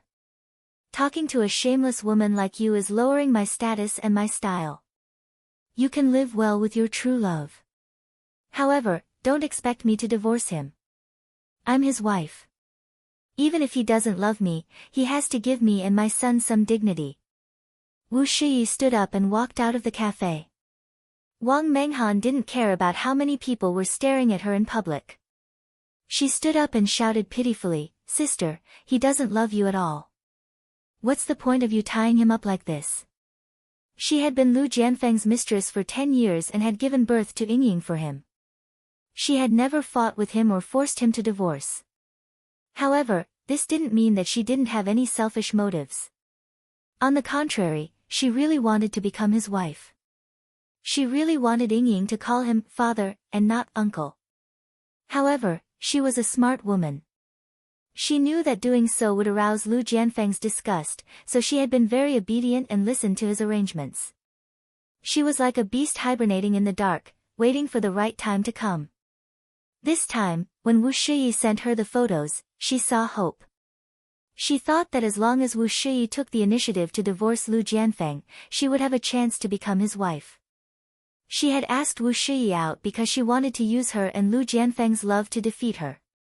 She wanted to make her panic and destroy her own Great Wall. She didn't expect Wu Shiyi to be so powerful. She was able to counter her every move and force her into a desperate situation. Come and see, Songshu 566. Chapter 929. Wang Menghan shouted in a moment of desperation. She realized that everyone in the cafe was looking at her with disdain. She clenched her fists and bit her lips to hold back her tears. She looked straight at Wu Shiyi, as if she was expecting her to say something like, I don't want that man anymore. You can go ahead. Wu Shiyi looked back at her expressionlessly. She only felt that the woman in front of her was extremely disgusting. She had never seen such a cheap woman. Thanks to this woman, Wu Shiyi also started to hate Qin Tingfang's face. Wu Shiyi was too lazy to walk to her side and smell the B***tch on her. She simply stood where she was and said calmly and slowly, You said that you are a teacher, but I really doubt what kind of students you can teach. Shameless, unethical, and immoral. Do you deserve the great title of engineer of human souls? I feel sad for your students and ashamed for your daughter. Regardless of whether I have feelings for my husband or not, as long as we're not divorced, you have no right to interfere. You also have no right to stand in front of me and say those words just now. Take care of yourself and never see you again. With that, she turned around and left, leaving behind an elegant and cold back view. In the cafe, a man in a black suit and gold-rimmed glasses clapped his hands and sighed. This first wife is really a good woman with wisdom and self-restraint. Her husband must be blind to find such a mistress. The beautiful woman sitting opposite the man teased, Didn't you just say that the mistress is beautiful? So what if she's beautiful? She's full of vulgarity and narrow-minded. Compared to the first wife, she's just an unremarkable wild chrysanthemum. The criticism of the mistress grew louder and louder. Wang Menghan was ashamed and sad. Big drops of tears fell down. She didn't dare to stay any longer and grabbed her handbag to escape. After Wang Menghan fled in embarrassment, the customers in the coffee shop were still enthusiastic and talked about the story of the battle between the mistress and the ex-wife. The man who had applauded Wu Shiyi just now was fiddling with a small camera in his hand. Ji Yuqi, who was sitting opposite him, took off the sunglasses on the bridge of her nose and chuckled. How was it? Did you get it? Liang Yu passed the camera to her and raised his eyebrows. Look, my skills are professional. Ji Yuqi picked up the camera and flipped through it. She smiled with satisfaction. Very good. Now that I have this, I want Lu Jianfeng and that mistress to lose their reputation. Liang Yu adjusted his glasses and chuckled. You seem to hate mistresses. Ji Yuqi leaned back in her chair leisurely. But of course, those bastards who have affairs are worse than mistresses. And that. What Lu Jianfeng cared about most was his power. If he lost his status, power, and money, he would not be able to be so arrogant.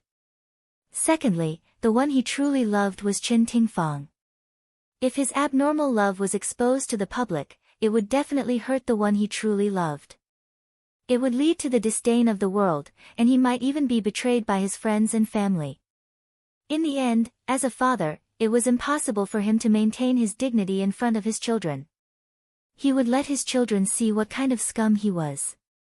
Although it might be a little cruel to Lu Tianhao and Wang Yingying, Lu Jianfeng should have expected that day to come when he did all that.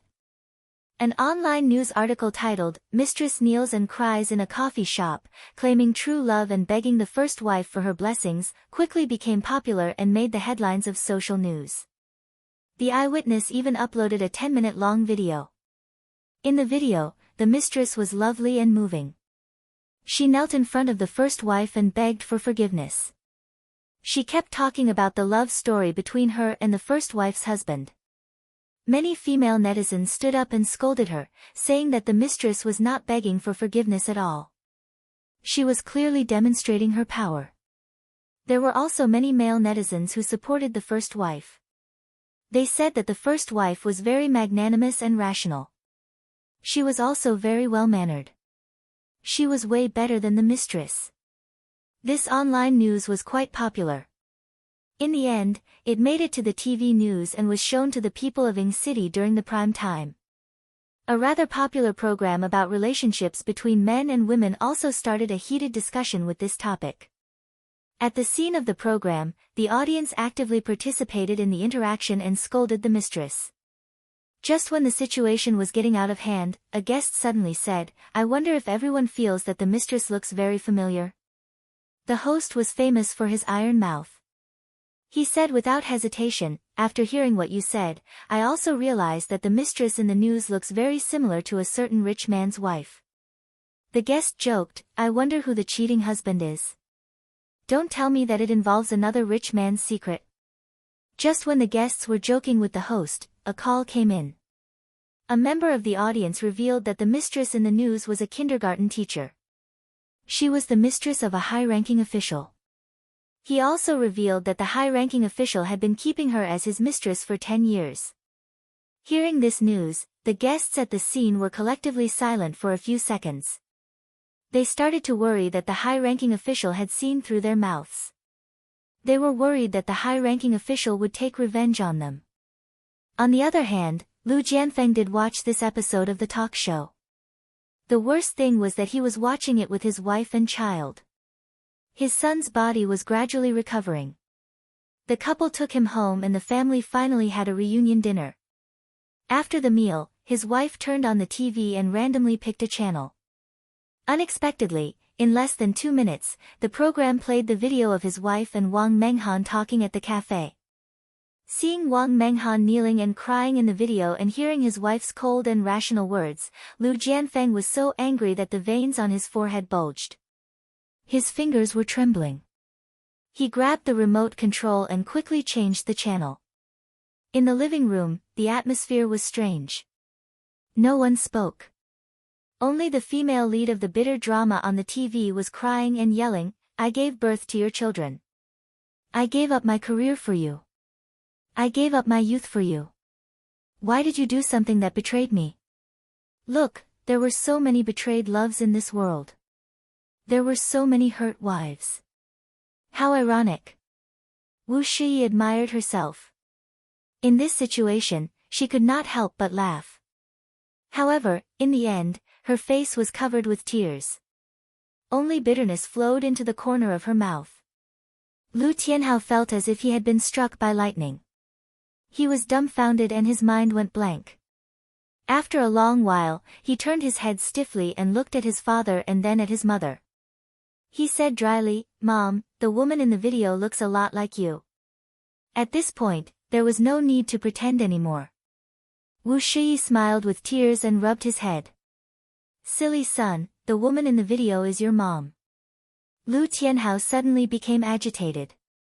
He jumped up from the sofa and held his head as he yelled, "No, the people in the TV station must have made a mistake.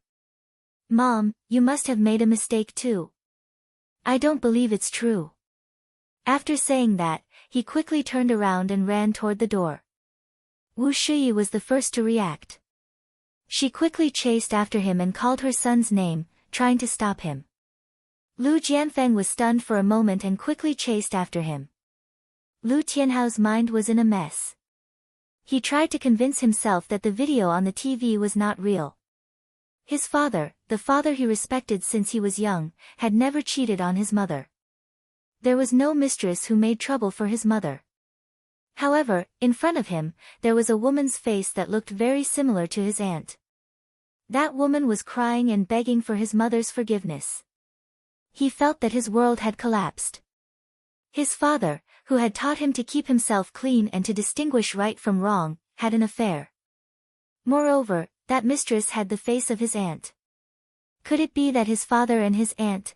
Stop thinking about it, Lu Tianhao. You can't think about it anymore. He was about to go crazy. He used his right hand to hit his head and sprinted on the road. Only this extreme speed could make him temporarily forget about those disgusting thoughts. "Little Hao, come back. Don't run anymore. Little Hao, don't run anymore. Mom is begging you. Calm down." The night was blurry and the lights were dim. His parents' hurried voices came from behind him. Lu Tianhao turned a deaf ear to them. Or rather, he could not hear anything. There was only one thought in his mind, which was to run faster, faster, and get away from this disgusting place. Even if he was smart and precocious, he was still a 17-year-old boy. It was the time for him to shape his worldview and outlook on life. His father, who he had always respected, was a high-ranking official in Ying City. In his heart, he was like a god. Now that such a scandal had happened and hurt his poor mother, he could not accept it and could not forgive him. He ran very fast, and the tears at the corners of his eyes had long been dried by the wind. The whistling of the wind blew past his ears, stinging his cheeks. He wanted to blend himself into the darkness and escape the cruel reality. He ran towards the darkest road. At this moment, a blinding light shot from the corner. He instinctively used his arm to shield his eyes. Accompanied by the screeching sound of brakes, his body was sent flying and landed on the cement road with a loud bang. Little Hao. The moment he lost consciousness, he heard his parents' heart-wrenching screams. Welfare, Hengcha 866. Chapter 930. The lights in the operating room were still on. In the corridor of the hospital, Wu Shiyi sat on the bench with her arms crossed. Her body was trembling. The scene of Lu Jianfeng being hit by the car kept replaying in her mind. His blood stained the road red, and it also soaked her feelings for Lu Jianfeng. Lu Jianfeng sat beside her. His tall and straight body was very tense, like a stone statue. His heart felt like it was being stabbed by a knife. He saw his son get into a car accident because of him. This kind of shock, this kind of pain, it was hard to describe. He turned his head stiffly and saw his wife in a daze. He wanted to hug her and comfort her. Just as he reached out, before he could touch her, she screamed, "Don't touch me. Go away." His hand froze in midair. There was no going back between them. Even though he was starting to regret it. The melodious ringtone of the phone rang. It was especially clear in the quiet corridor. Lu Jianfeng retracted his hand and took out the phone in his pocket. Seeing the caller ID, he hesitated for a second and did not answer. He turned off the phone. Wu Shiyi looked at him expressionlessly. She didn't need to say anything to know who was on the phone. She said coldly, "Don't you need to answer? Maybe she has something important to tell you." Lu Jianfeng's face darkened. His voice was low and hoarse. "Shiyi, I'm sorry. Sorry. Is a simple apology enough to pay off the debt you owe me? Your feelings are really cheap. Even though she was secretly warning herself to stop talking nonsense with him, but in the face of his heartlessness, she couldn't help but want to ridicule him. Lu Jianfeng's lips moved. He wanted to say something, but the door of the operating room suddenly opened. Lu Tianhao's head was hit, causing a slight concussion. There was also a scratch, a comminuted fracture of his right leg, and many soft tissue contusions on his body. When he was pushed out of the operating room, Wu Shiyi could not help but cover her mouth and cry. Was that still her son?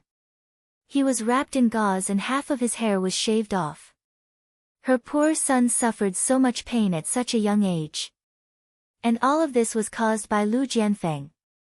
Hatred, like a budding vine, grew and spread in her heart. She bit the back of her hand hard. Her eyes were frighteningly cold. Wang Menghan anxiously paced back and forth in the living room with the phone in her hand. When she saw the video on TV, she was scared out of her wits. She didn't dare to call Lu Jianfeng, afraid that he would find out what she had done. She was anxious and didn't know who to ask for help. Later, she summoned up the courage to call Lu Jianfeng. Even if she was scolded by him, she would accept it. The most important thing now was to come up with a solution. She dialed again and again, but the phone was always turned off. She was about to go crazy. She locked herself in the bedroom, wrapped herself in the quilt, and cried in fear. The next day, Wang Menghan went to work at the kindergarten. When she walked to the school gate, she met a few colleagues. She found that they were looking at her with disdain. Some of them even whispered that she was a vixen who seduced other people's husbands. She was ashamed and wronged. Her eyes turned red. She bit her lip and walked quickly to the school. Suddenly, a middle-aged woman rushed in front of her.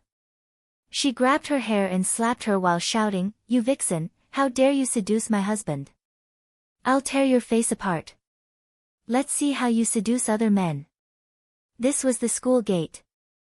The middle-aged woman's ruckus attracted a lot of people. Children, parents, and kindergarten teachers all came to watch the show. Wang Menghan was in pain and shame.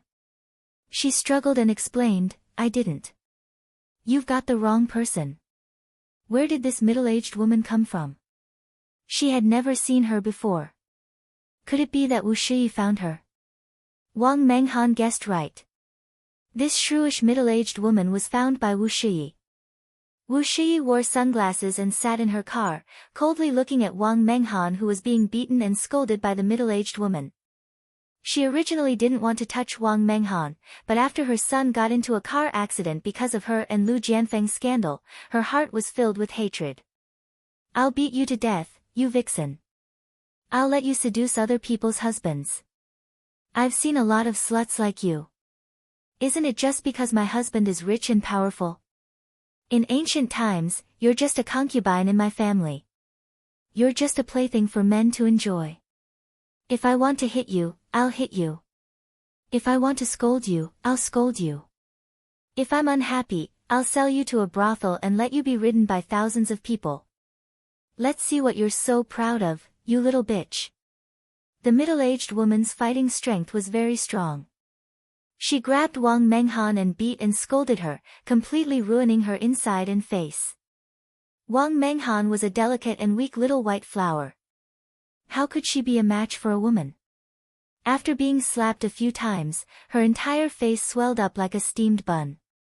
Her eyes were filled with tears as she cried pitifully. She kept saying, "You've got the wrong person. I didn't seduce your husband."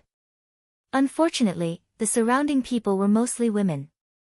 No one liked a mistress, and no one was confused by her tears. They all chimed in and pointed at her. "I didn't expect her to be such a person.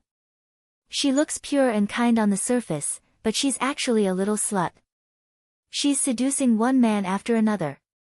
Her methods are really brilliant. Men just like this kind of enchanting woman. Bah, what the hell is this? Isn't she just a high-class prostitute? Those prostitutes are nobler than her. At least they didn't destroy other people's families. Last time, my husband took the initiative to participate in the class meeting. I even said that the sun rose from the west. I didn't expect him to be fascinated by this vixen. Transfer class, we must transfer my child's class. Under the education of this kind of teacher, can the child grow up normally?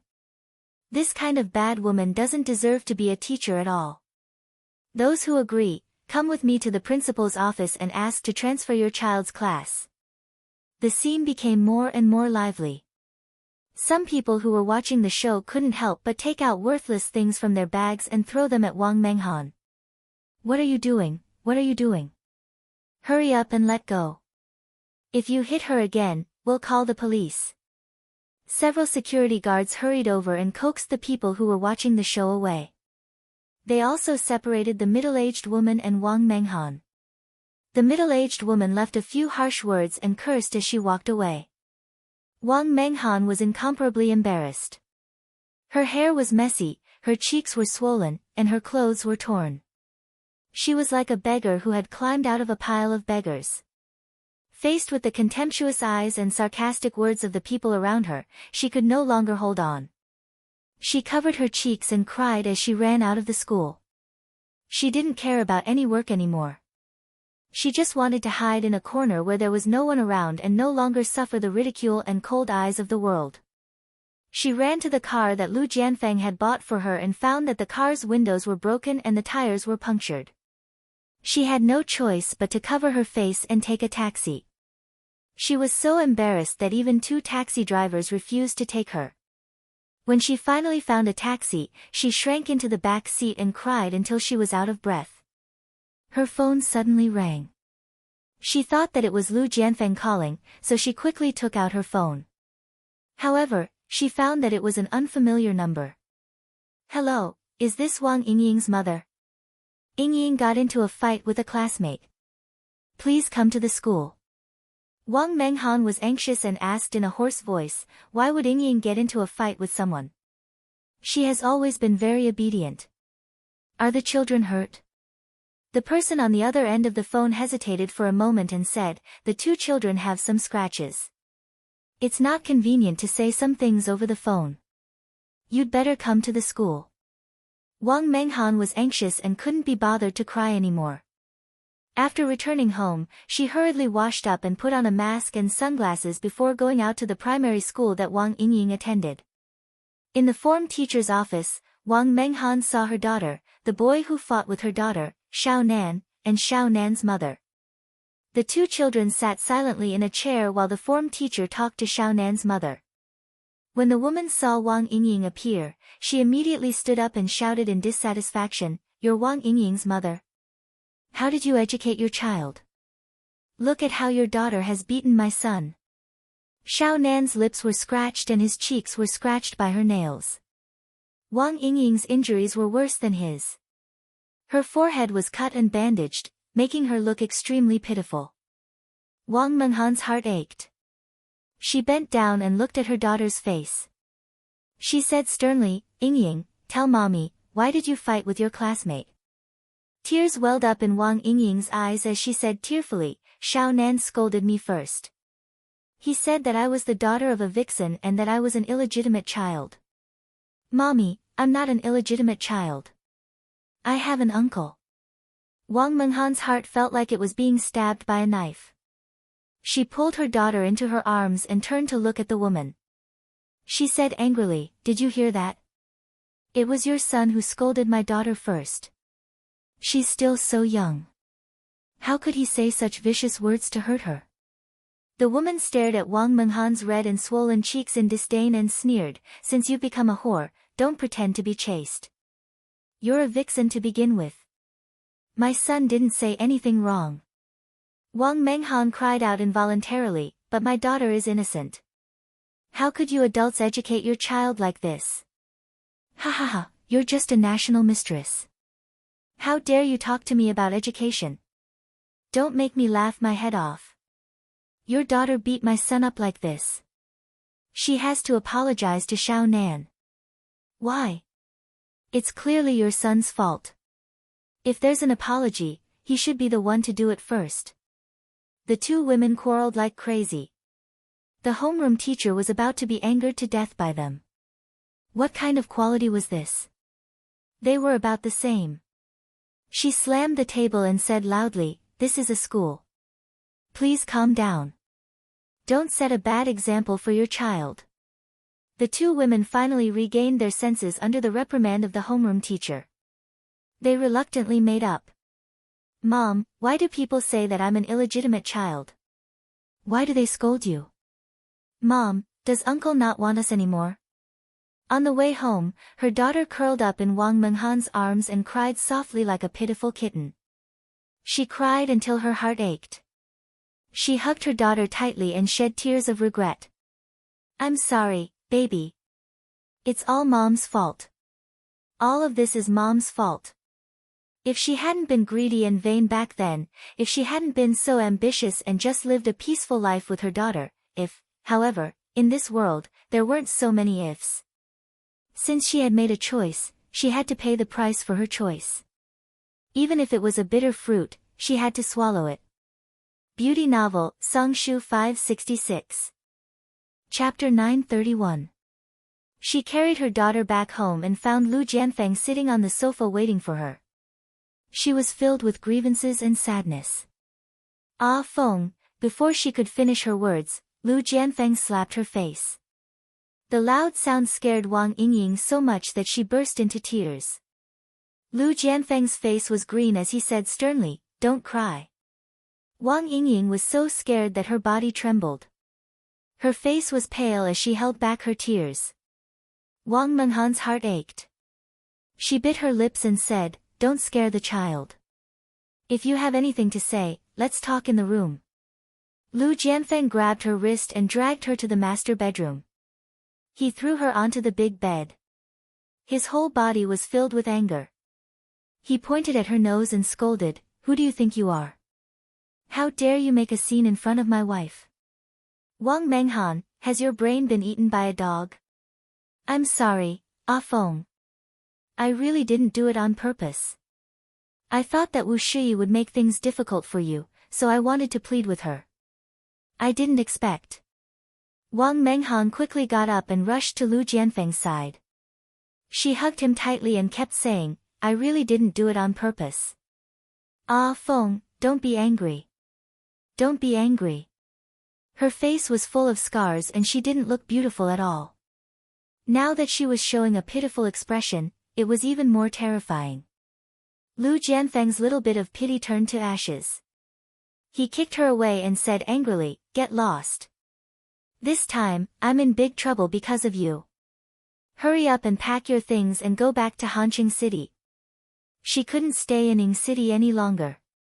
If someone found out that Wang Menghan was his mistress, the image he had painstakingly built up would be destroyed. "Okay, I'll leave. Ah Feng, please don't leave Yingying behind on account of our years of friendship. She's still so young, she can't be without a father." Wang Menghan's face was full of tears. Even if she was forced to leave him, she wanted to find a good home for Yingying so that she wouldn't have to suffer with her. Although Lu Jianfeng doted on his younger daughter and often used material things to make up for what he owed her, this kind of doting was controlled within a certain range.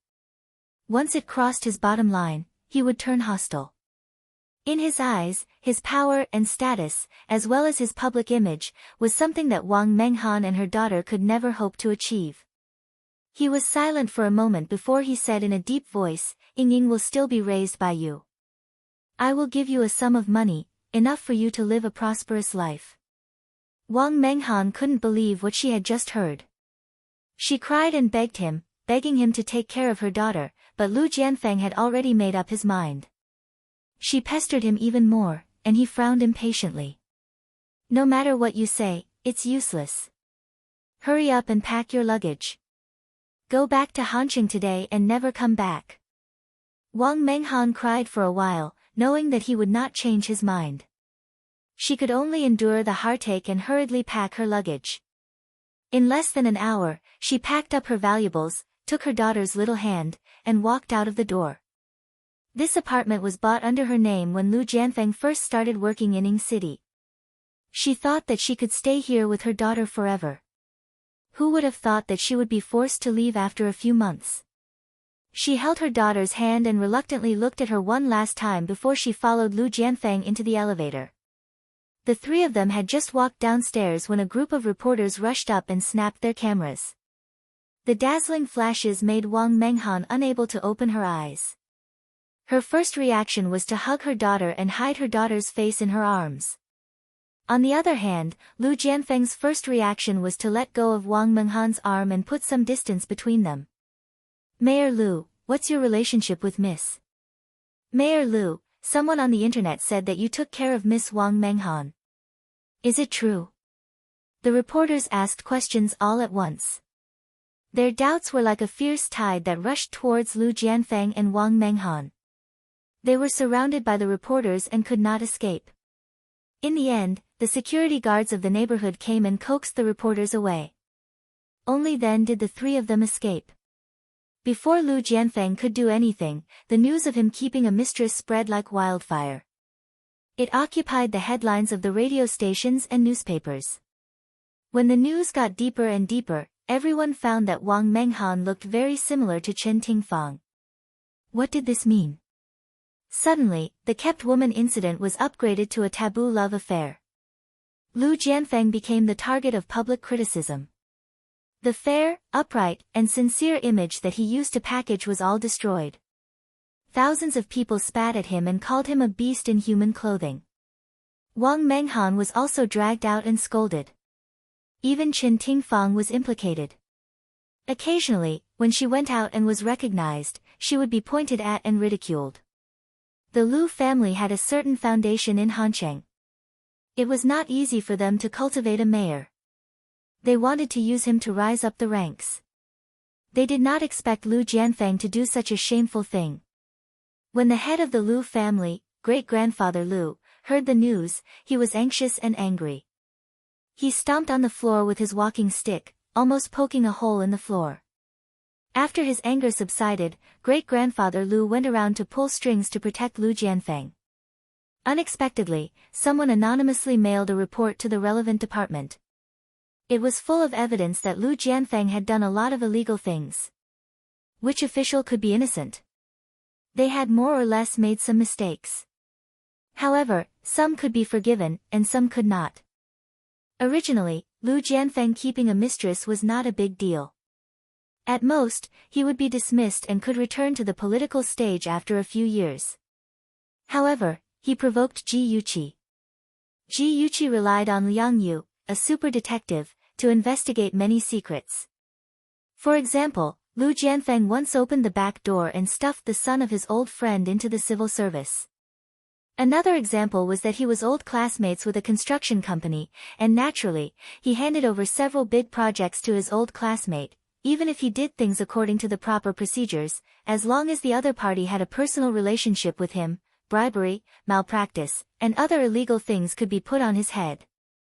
When Lu Jianfeng's scandals were flying everywhere, even if the higher-ups wanted to protect him, they had to consider the pressure of the public opinion.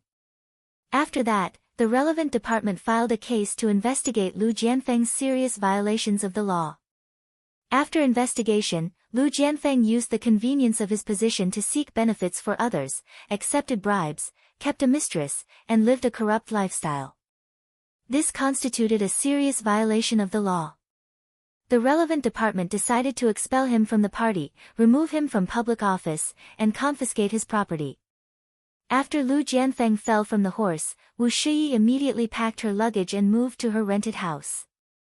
She filed a divorce lawsuit and asked the court to award her son and the flower shop. She didn't want anything else. Before the court hearing, Lu Jianfeng talked to Wu Shiyi in private, trying to persuade her not to divorce. However, Wu Shiyi was determined to divorce him. She looked into his eyes and said slowly, "Do you know when I found out that you were cheating? It was when Xiao Hao was hospitalized, and you were playing with Wang Menghan and her daughter at the amusement park." Lu Jianfeng's body stiffened. His deep eyes were filled with pain. He said in a deep voice, "Since you found out a long time ago, why did you wait until now to divorce me? Is it because I have nothing now that even you want to abandon me?" Wu Shiyi wanted to laugh. In fact, she did laugh. She laughed until tears flowed out. She sighed and said, Lu Jianfeng, we've known each other for more than 20 years. Even now, you still don't understand me. Do you think I'm the kind of woman who loves you because of your power and status? For Lil Hao's sake, I didn't want to get a divorce. I wanted to live a peaceful life. However, I didn't expect Wang Menghan to cause a scene in front of me. You caused Lil Hao to get into a car accident. Lu Jianfeng, do you know how much I hated you when Lil Hao was injured? I can't live with you anymore. Big drops of tears rolled down from the corners of her eyes. The smile on her face was bitter and sad. She tugged at the corner of her lips and continued, as you wish, I'll grant you and Wang Menghan your wish. The two of you, live a good life. In the end, she still exposed her weak side in front of him. Wu Shiyi was very upset. She quickly grabbed her handbag and stood up. She said one last sentence, Lu Jianfeng, I regret falling in love with you. In the future, you're on your own. 20 years of feelings, from today onwards, were all cast aside. In this world, no one could not live without another. She, Wu Shiyi, after leaving the scumbag, would live a more exciting life. Her sentence of regretting falling in love with him directly denied him. It was like a sharp arrow that pierced through his heart. Lu Jianfeng's face was ashen. He looked at her cold and graceful figure and soon disappeared at the entrance of the coffee shop. Even though he had never loved her, they had been together for so many years and still had feelings for each other. He had nothing left. His wife, his son, they were all gone. Lu Jianfeng was helpless. His marriage with Wu Shiyi finally came to an end. Lu Tianhao had a knot in his heart and insisted on living with his mother. The mother and son supported each other and started a new life. As for Lu Jianfeng, he was too ashamed to stay in Ying City. He brought Wang Menghan and her daughter back to Hancheng. Later on, he married Wang Menghan. However, the husband and wife often quarreled.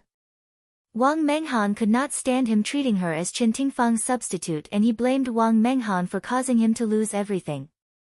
The two of them tortured each other and quarreled. After a few years, Lu Jianfeng became more and more down and out. The Lu family despised him for being an embarrassment and kicked him out of the house. Wang Menghan also despised him for being useless. One day, she took her daughter and ran away with a boss from another city. He was completely alone and lived in pain and regret every day. After Lu Jianfeng's scandal was exposed, Chen Tingfang immediately felt a sense of crisis. She knew that the reason why Ji Bowen did not divorce her was because of her cousin. Once her cousin fell, her marriage with Ji Bowen would also come to an end. She was anxious. Firstly, she was worried about her cousin's safety. Secondly, she was worried about her own fate. However, what was to come would come. Soon, she received news that Lu Jianfeng had been divorced. Awesome novel, Xinwu 799. Chapter 932. Over the next few days, she could clearly feel the servants' attitudes towards her change. Ji Yuqi and her brother no longer bothered to maintain their harmony on the surface. When they saw her, they didn't even bother to greet her. Ji Bowen also looked at her strangely, as if he would abandon her at any time. Chen Tingfang's heart was in a mess. After thinking for a long time, she dialed a number. In the dark night, the bedside lamp was still on. She leaned back against the pillow and said slowly, Oldly, Ji Bowen will soon ask for a divorce. We need to start the plan as soon as possible. On the other end of the phone, a man's deep voice sounded, I'm ready. I'm just waiting for you to say the word. Give me a time. Chen Tingfang lowered her voice and said something. The man responded and the two exchanged a few more words. Finally, the room returned to silence. Ever since Lu Jianfeng fell from grace, Ji Yuqi also raised her guard. She asked Liang Yu's men to help keep an eye on Chen Tingfang and the people she had been in contact with in case Chen Tingfang was driven into a corner and did something bad again. Ji Bowen contacted his lawyer in private and drafted a divorce agreement. He planned to officially ask Chen Tingfang for a divorce after the anniversary of his ex-wife's death. Every year, on the anniversary of his ex-wife's death, Ji Bowen would lead the children to her grave with incense, paper money and other offerings. 2 days later, it was the anniversary of his ex-wife's death. That morning, Chen Tingfang personally cooked breakfast for Ji Bowen and the others, just like in previous years. After breakfast, she politely sent them to the front door and reminded them to be careful on the road and come home early. As soon as the car disappeared from the front door, the smile on Chen Tingfang's face immediately disappeared and her phoenix eyes turned cold. Ever since she married into the Ji family, Ji Bowen didn't allow her to pay her respects to Su Meiyu. Perhaps, he was doing it out of kindness. But, in her eyes, his actions meant that she would never be recognized by his ex-wife. Since he loved Su Meiyu so much, she would let the four of them reunite in the underworld. Ji Bowen had no idea that he was leading the children on a road of death. After driving for half an hour, the black BMW left the city and entered the ring highway. The family of three chatted leisurely. Suddenly, Ji Yuqi's phone rang. After she picked it up, she heard Liang Yu's anxious voice, "Miss Ji, tell the driver to stop the car.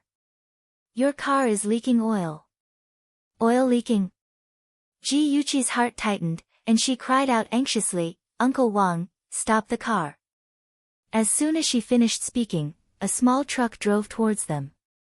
The truck driver was wearing a hat that was pulled low, covering half of his face. His right hand was placed on the car window with a burning cigarette between his fingers. He flicked his finger and the cigarette flew towards the BMW Ji Yuqi was sitting in. Looking from afar, there was a long gasoline stain on the road where the BMW drove past. The truck driver's cigarette but went under the BMW's body and fell on the oil stain. A flame instantly sprang up, and the flame burned brighter and brighter. Soon, it covered the entire windshield. The sound of emergency brakes, screams, and the sound of cars colliding echoed in the air. Finally, there was a loud bang and a deafening explosion.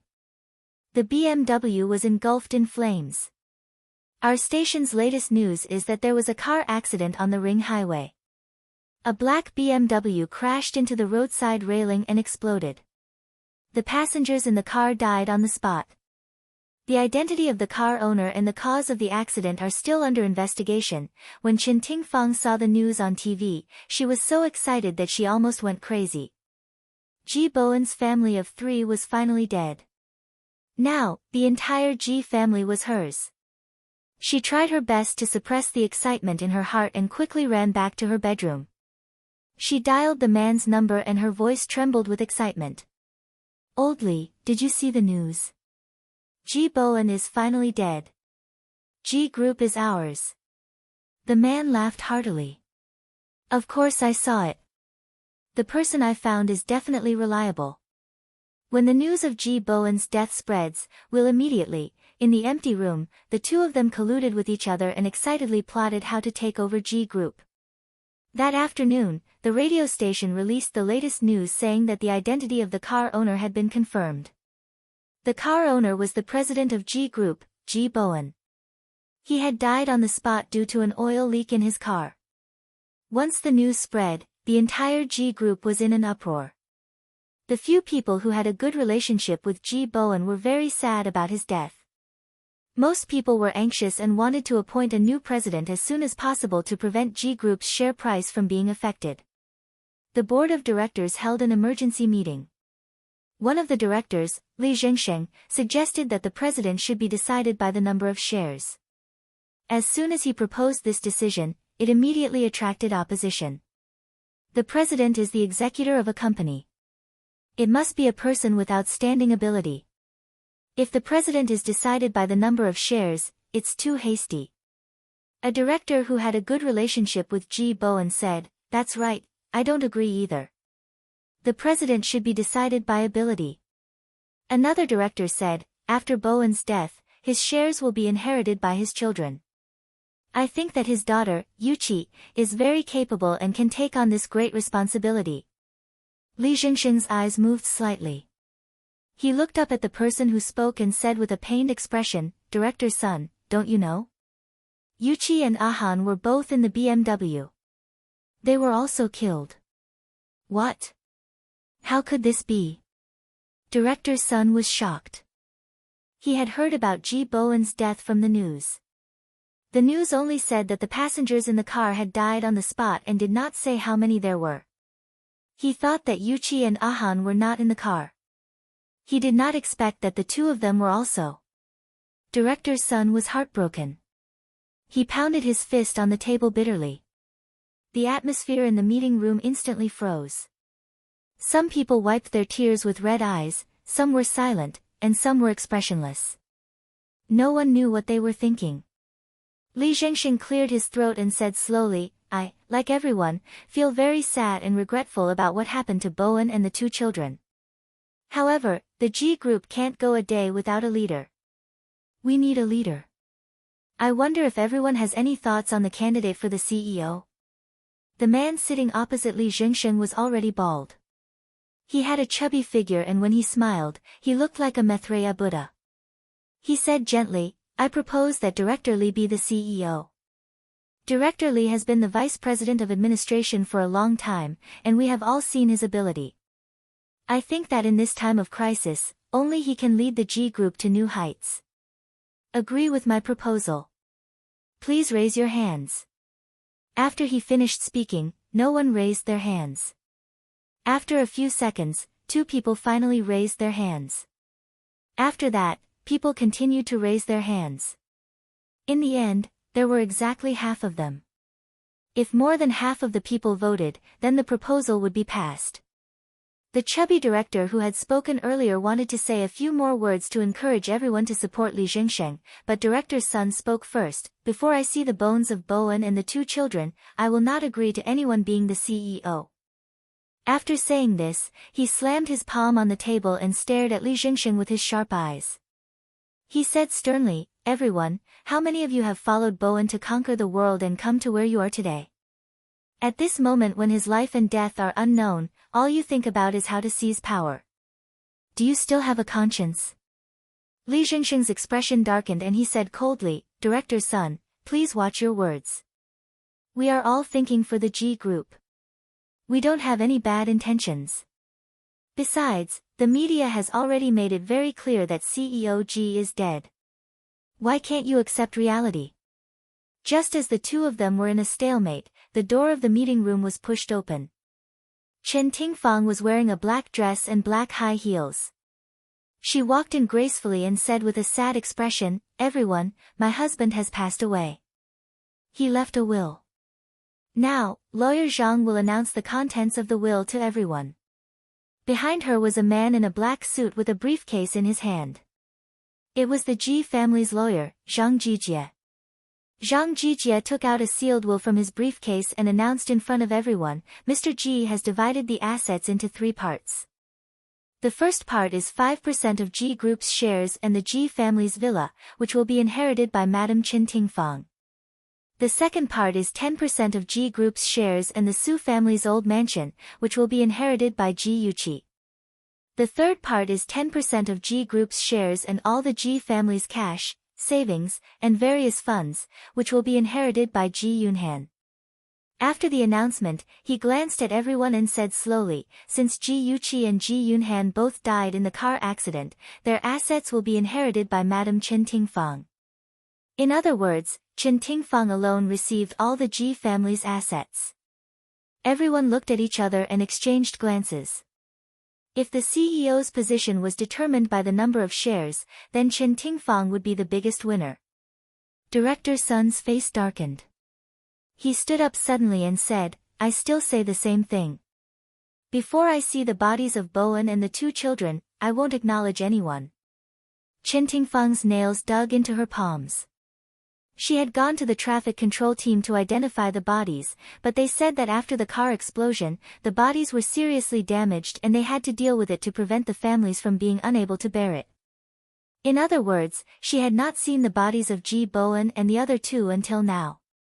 Everyone's eyes were focused on Chen Tingfang, as if they were waiting to see a good show.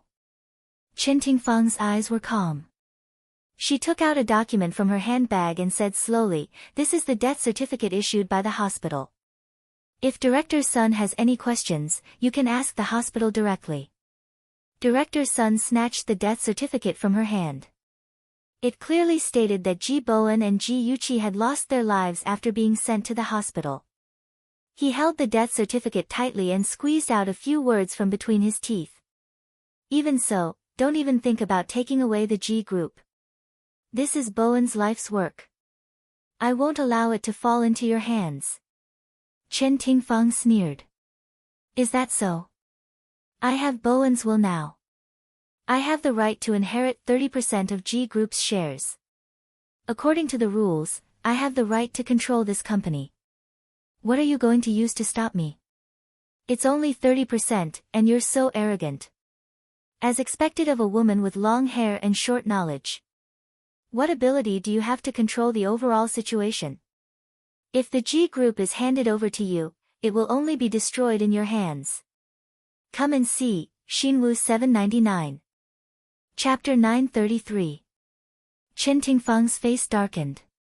She opened her mouth and was about to retort when a clear and loud voice cut through the air like an ice blade. "Well said, Uncle Sun." The crisp sound of high heels echoed in the empty corridor. A graceful and charming figure slowly walked into everyone's line of sight. Everyone stared at her in shock. Among them, Chen Tingfang and Li Jingxing's expressions were the most interesting. Their faces alternated between green and white as monstrous shock surged in their eyes. "Ji Yuqi, she actually didn't die. It's Yuqi. Miss Ji is not dead." After the shock, everyone came back to their senses. Some of them were unusually happy, while others had complicated expressions. Only Director Sun was so happy that tears fell from his eyes. He wiped the corners of his eyes and said emotionally, "Yuqi, you little girl. It's good that you're fine, it's good that you're fine." Ji Yuqi was touched and held his hand. She said gently, "Uncle Sun, thank you." Her gratitude came from the bottom of her heart. She had seen the situation in the meeting room from the surveillance room. Other than Uncle Sun and a few other uncles who were still speaking up for the Ji family, the rest had already become Li Jingxing and Chen Tingfang's lackeys. Just like in her previous life, when her father died in a car accident, the first person to stand up for Jiang Tianhao was Li Jingxing. Only Uncle Sun objected. He said that Jiang Tianhao was too young and did not have enough qualifications and experience, so he was not suitable to take on such a big responsibility. However, Uncle Sun's power was meager and he could not control the situation in the end. Jiang Tianhao still took control of the entire Ji group with Li Jingxing's support. Thinking of this, Ji Yuqi's gaze turned cold. She turned her head and looked at Chen Tingfang expressionlessly. Chen Tingfang stiffened the corners of her lips and said dryly, "Yuqi, it's great that you're fine." Ji Yuqi said indifferently, "Good? Is it really good? You want me to die, don't you? That way, no one will compete with you for the Ji family's assets, right?" Chen Tingfang looked hurt and aggrieved. "Yuqi, how can you say that? You don't know how sad I was when I found out that you were in trouble. I wished I could go with you." Ji Yuqi raised her hand and said coldly, "Stop, Chen Tingfang. I know very well what kind of person you are. So, don't say those hypocritical words again. I only feel disgusted when I hear them." After that, she ignored Chen Tingfang and walked straight to the lawyer, Zhang Jijie. She stared at him coldly. "Lawyer Zhang, my father trusted you very much. I didn't expect you to betray him. You're really disappointing." Zhang Jijie panicked, but his expression remained calm. "Miss Ji, did you misunderstand something?" Ji Yuqi said expressionlessly, "I didn't misunderstand. I know my father's will very well. He never left the shares of Ji Group to Chen Tingfang. How dare you forge a will? How dare you? Miss Ji, you must be mistaken. This is your father's will. No one has changed it. Whether this will has been changed or not, please go to the police station and explain it to the police." Ji Yuqi waved her hand. The two plainclothes police officers behind her immediately walked forward and said to Zhang Jijie, Mr. Zhang, you are suspected of tampering with the will. Please come with us. Li Zhengsheng and Chen Tingfang had originally thought that victory was already in their grasp, but in the end, the dead Ji Yuqi had suddenly appeared and ruined their plans. They were extremely furious and, at the same time, panicked. How much did Ji Yuqi know? Ji Yuqi ignored everyone's probing gazes and calmly walked to her father's seat and sat down. She raised her chin slightly and said in a calm and unyielding tone, Dear directors, I think everyone knows about my father's car accident. I want to tell everyone that this car accident was not an accident. It was man-made. No matter who the murderer is or what his purpose is, the Ji family will not let him off. He will be severely punished by the law. These words were powerful, like a heavy hammer hitting Chen Tingfang's heart. She clenched her fists and forced a stiff smile. Yuqi, we are all very sad that your father and Ahan are in trouble, but what you said just now seems to be suspecting the directors here. This doesn't seem very good. Ji Yuqi looked at her coldly and said in a voice as cold as ice, I'm just stating the facts. If someone insists on assuming that she is guilty, then I can only say that she is guilty. Chen Tingfang, before the matter is clear, you have no right to stand here. According to my father's will, you have nothing to do with G Group. So please leave now and don't delay our meeting. Chen Tingfang's face turned pale and a trace of hatred flashed in the depths of her eyes. Before she could say anything, two security guards had already walked up to her. Madam Chen, please leave. If she didn't leave, she would be thrown out by the security guards. Chen Tingfang saw that the people around her were watching a good show and felt that she had suffered a great humiliation. She gritted her teeth and glanced at Li Zhengsheng again. In the end, she left in a sorry state with a stomach full of resentment and anger. Now that the irrelevant people have been cleared out, let's resume the meeting. Ji Yuqi tapped on the conference table with her finger and the meeting room suddenly quieted down. Everyone looked at her. At this moment, she was no longer the university student who had yet to graduate. The domineering aura that she exuded was like that of a strong woman who had been in the business world for many years. Her calm gaze and cold and steady tone made people involuntarily believe in her. This is the agreement my father signed before the accident. Before Ahan takes over the company, all the company's affairs will be managed by me. She picked up a piece of document and unfolded it to present it to everyone. Li Zhengsheng's gaze turned cold. Ji Bowen had actually signed such a thing before the accident. Director's son couldn't help but exclaim in surprise, Ahan is still alive? Initially, when Director's son saw that Yuqi was still alive, he thought that she was the only one who survived. He was worried that it would bring up her sad memories, so he did not ask about Ji Bowen and Ji Yunhan's situation. The corners of Ji Yuqi's lips curled up slightly. There was a touch of warmth in her gaze as she looked at Director Sunday. Ahan is still alive. Thank you, Uncle Sun, and all the other directors for your concern. However, Ahan was injured and is still receiving treatment in the hospital. It will take about a month for him to recover. Now, it's just the two of us left. I hope that all the uncles can support us. Director's son was someone who had followed Ji Bowen when he started his business. The two of them had a very good relationship. After confirming from Yuqi that Ji Bowen had passed away, he was very sad. He choked with sobs and said, Yuqi, my condolences. If your father saw that you were so successful, he would definitely be very happy. Yuqi, we watched you grow up. Uncle's son will be the first to stand on your side.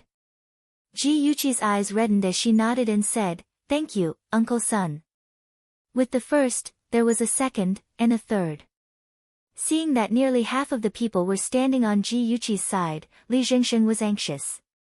He gritted his teeth and said with a fake smile, Yuqi, logically speaking, I watched you grow up, so of course I should support you. However, it's not that easy to be the leader of a company. You haven't even graduated from university and have no experience. How are you going to manage this company? G Group is the blood and sweat of your father and all the directors here. We can't just hand it over to a young girl. Everyone, what do you think? Yes, yes. Miss G, you are indeed very outstanding, but you are too young. I'm afraid you won't be able to take on the role of the CEO. I think Director Li Zhengsheng is more suitable to be the CEO. The people who had been secretly roped in by Li Zhengsheng all jumped out to speak for him. In terms of numbers, it was exactly the same as those who supported Ji Yuqi. It seemed that things were not going to be easy.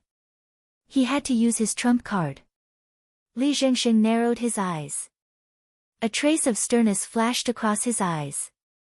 He said in a seemingly amiable manner, "Everyone, please be quiet. We seem to have forgotten about someone. Although she only has 3% of the shares, she still has a say in G Group." After his reminder, someone remembered and shouted, "Are you talking about Ji Wanhua?" Li Zhengsheng nodded. That's right. When Madame Ji Wanhua got married, Bowen gave her 3% of the shares. Although she has never participated in the shareholders' meeting, her words still carry a lot of weight in G Group.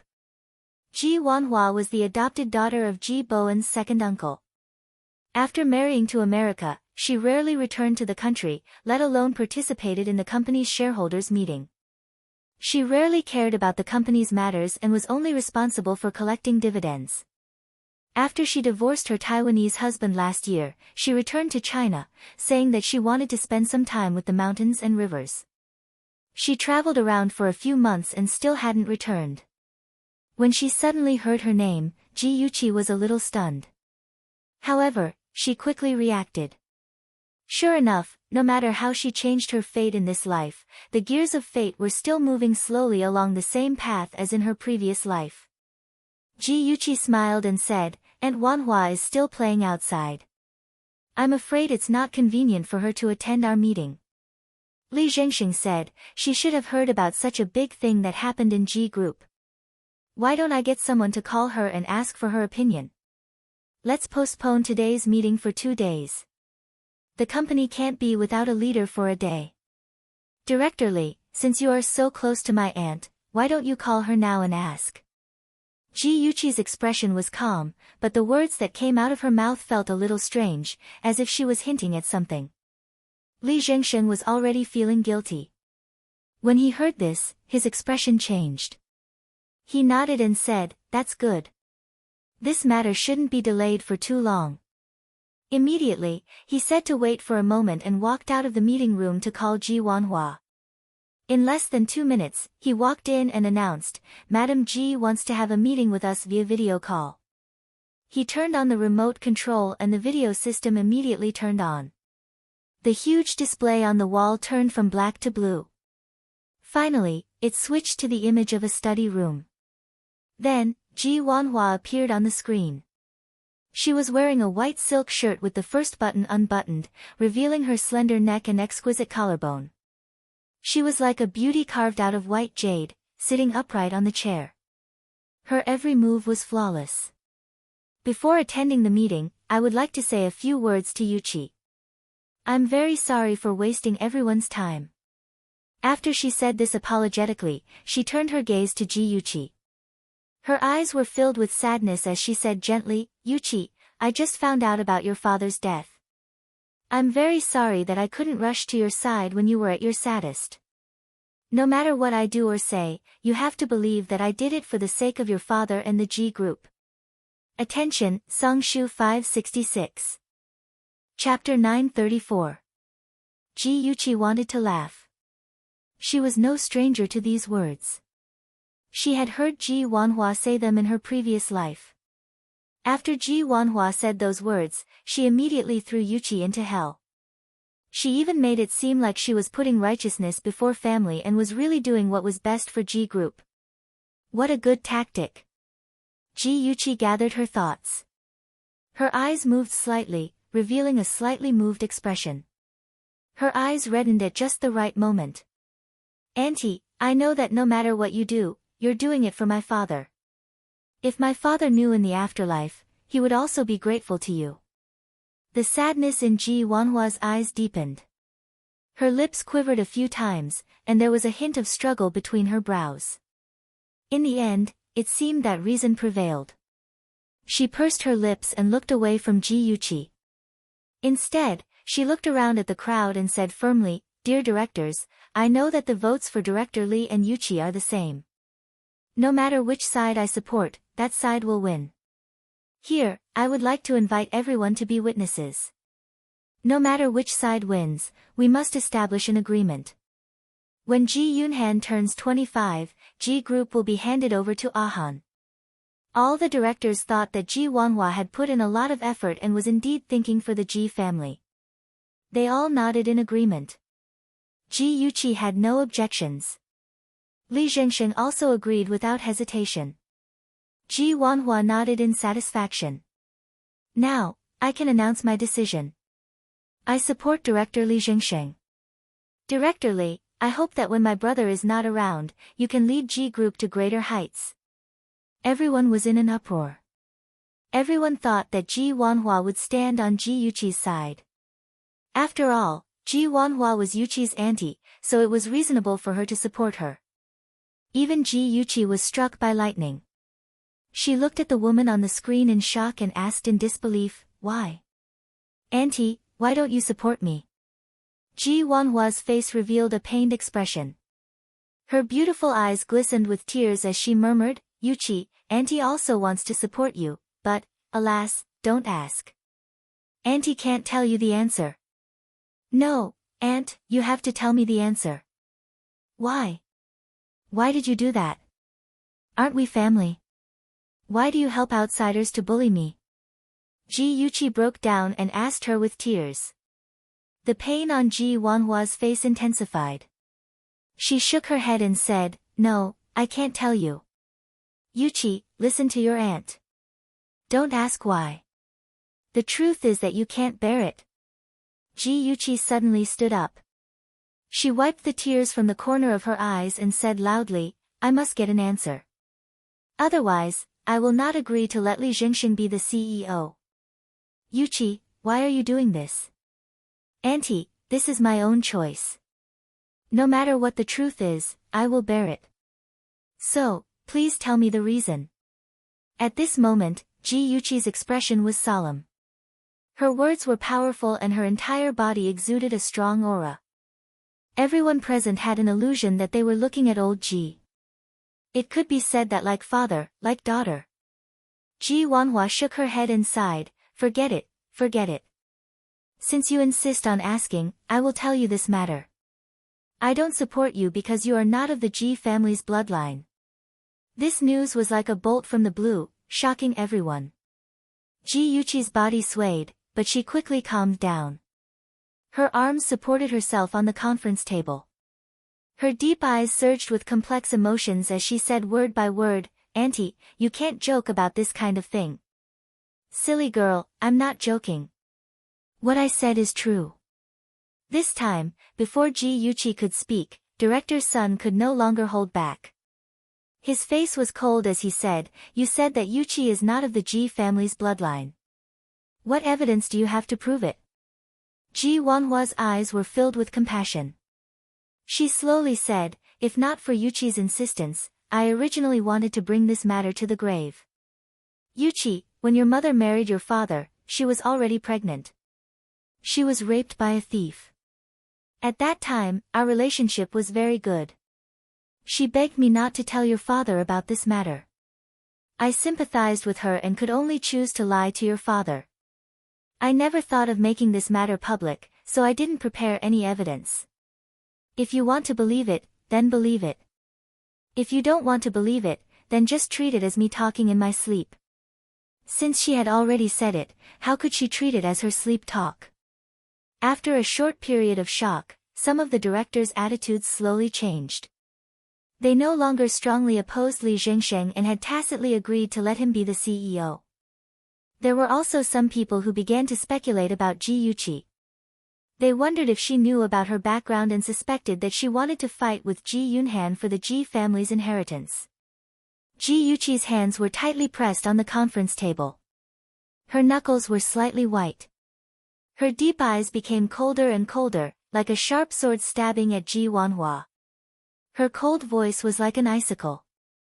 Auntie, on account of us being aunt and nephew, I'll give you one last chance. Please take back what you just said and don't insult my mother. Yuchi, I know it's hard for you to accept this fact, but what I said is the truth. There's not a single lie. Yuchi, your mother had no choice back then. I didn't mean to insult her. Ji Wanhua's tone was gentle as if she was talking to a bad-tempered child. Ji Yuchi looked at her coldly. Is that so? If what you said is true, then how do you explain the paternity test I did with my father, which shows that we are father and daughter? As she spoke, she had already taken out a piece of paper from the folder and raised it high in the air. Ji Wanhua's expression froze. At an angle where the people in the conference room couldn't see, she clenched her fingers tightly. Suddenly, the corners of her lips curled up and she laughed softly. Yuchi, I didn't expect you to be so capable. You even investigated your background in advance and prepared for everything. Fortunately, I didn't choose you today. Otherwise, if the G group fell into your hands, you definitely wouldn't return it to Ahan. Auntie, this is the last time I'm calling you auntie. I'm very curious. Why do you hate my father so much? Why do you hate the G family so much that you don't even hesitate to hand the family business over to someone else? Do you think that as long as Li Jingxin controls the G group, you can get half of the shares? Oh, wake up, my dear auntie. You're snatching food from a tiger's mouth. Ji Yuchi's voice was cold as she spoke tirelessly as if she had heard the agreement between Ji Wanhua and Li Jingxin with her own ears. Li Jingxin and Ji Yuchi's expressions changed at the same time. Li Jingxin slammed the table and said sternly, Ji Yuchi, don't go overboard. Don't think that just because your surname is Ji that you're a member of the Ji family. In the Ji group, a bastard like you can't spout nonsense. Ji Yuchi's expression turned cold. Bastard? Who are you scolding? Li Jingxin blurted out, Bastard, of course I'm scolding you. Ji Yuchi burst out laughing.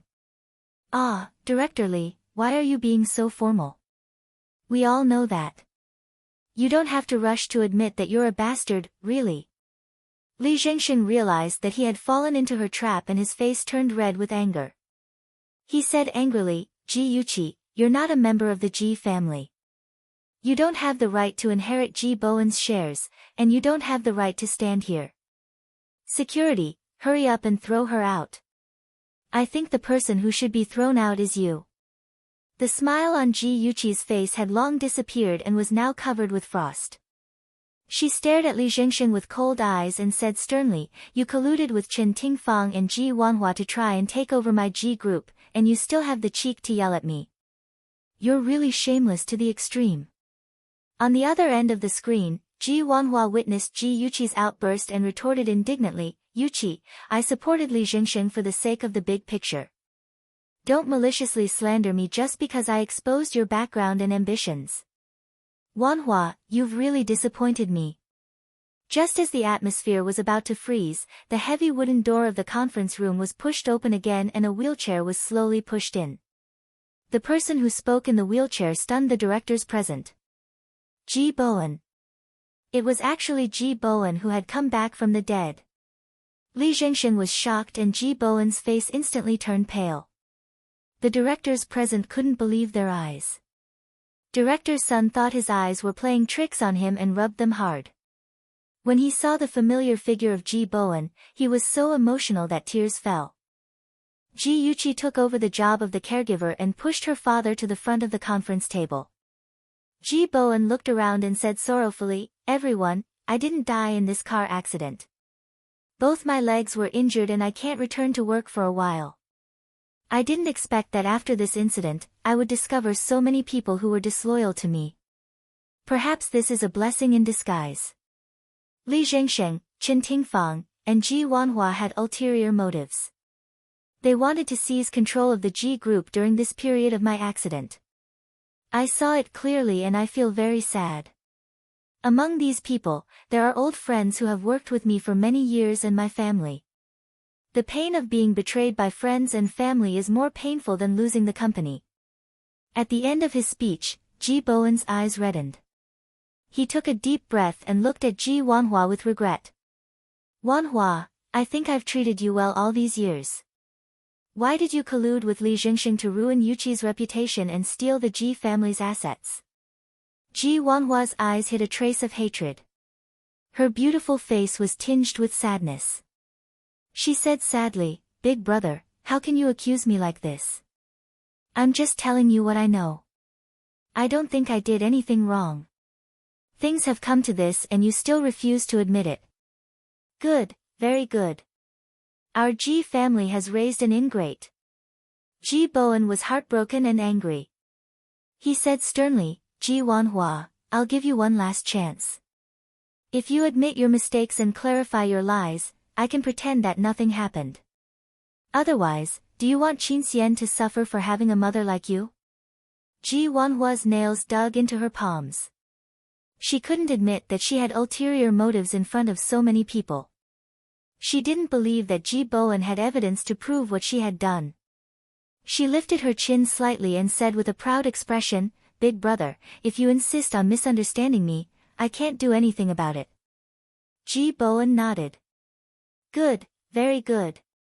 Yuqi, your aunt still refuses to admit her mistakes. Take out the evidence and convince her. Ji Yuqi had been waiting for this moment for a long time. She wanted those people who had humiliated her in her previous life to suffer the same retribution. She took out a recording pen and pressed the play button. She deliberately used the loudspeaker to amplify the sound so that everyone in the conference room could hear it. Zhengsheng, how did your talk with Chen Tingfang go? Did she agree to work with you? Everyone could hear that this was Ji Wanhua's voice. Awesome Novel, Hengcha 866. Chapter 935. Then, Li Jingxing replied, We've already discussed it. Now that Lu Jianfeng has fallen from grace, she has lost her backing. She could be abandoned by Ji Bowen at any time. She should hurry up and find someone to back her up. I've already discussed it with her. On the anniversary of Ji Bowen's ex-wife's death, we'll create a car accident. It would be best if all three of them were killed. Ji Wanhua was silent for a while. Li Jingxing's teasing voice sounded, Why?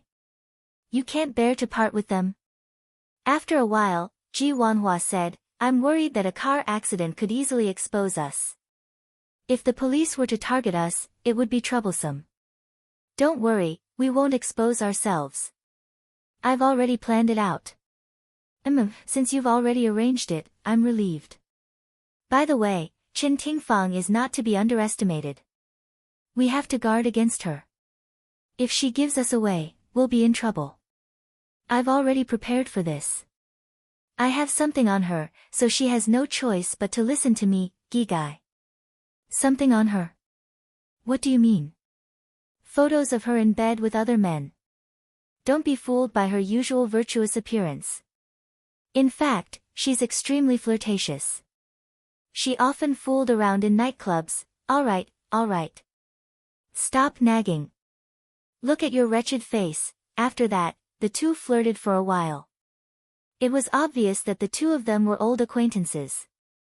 They must have already done it. Ji Wanhua's face was pale. She couldn't figure out how her conversation with Li Jingxing could be recorded. Li Jingxing was the same. He thought that he had done it secretly, but he didn't expect to be exposed on the spot. His old face alternated between red and white. It was wonderful. Hearing this recording again, Ji Yuqi still couldn't suppress the anger in her heart. It was the same in her previous life. After her father died in a car accident, Jiang Tianhao, Chen Tingfang, and the others joined forces to take over the Ji group.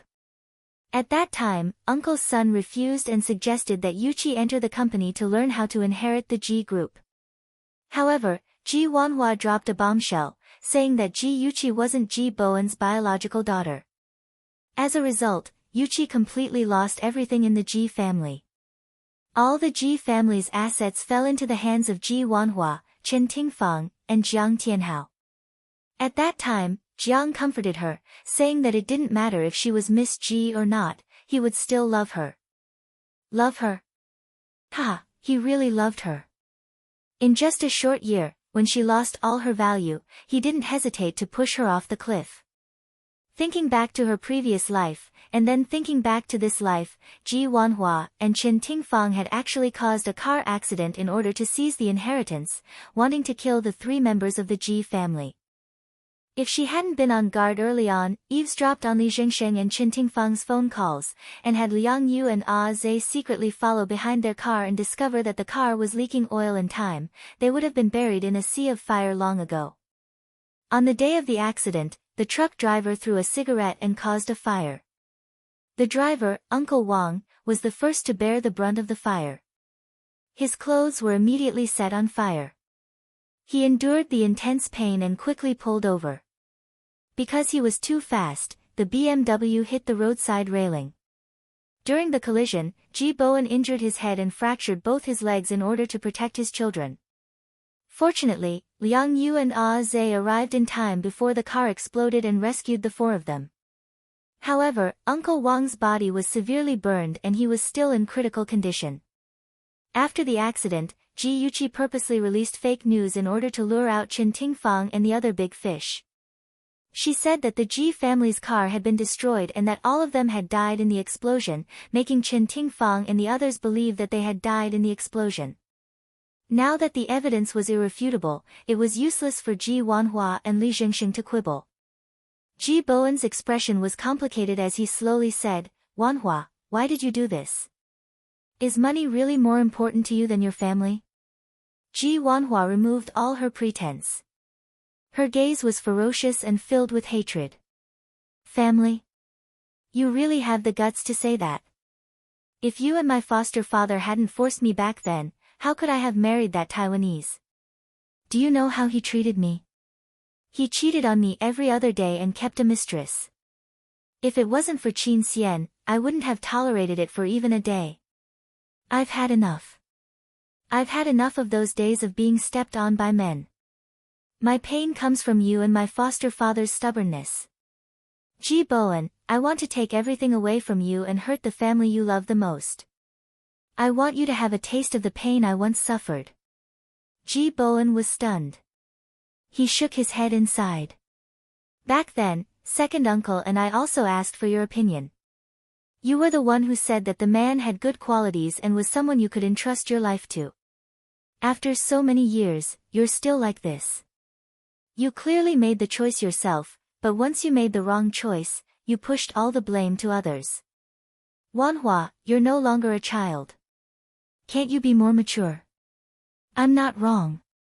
It's all your and my foster father's fault." Ji Wanhua suddenly lost control of her emotions and pushed something beside her to the ground. The sound of something breaking could be heard from the screen. Her face was ferocious as she roared, "I'm not wrong. It's all your fault." Ji Wanhua was just a pitiful and sad woman.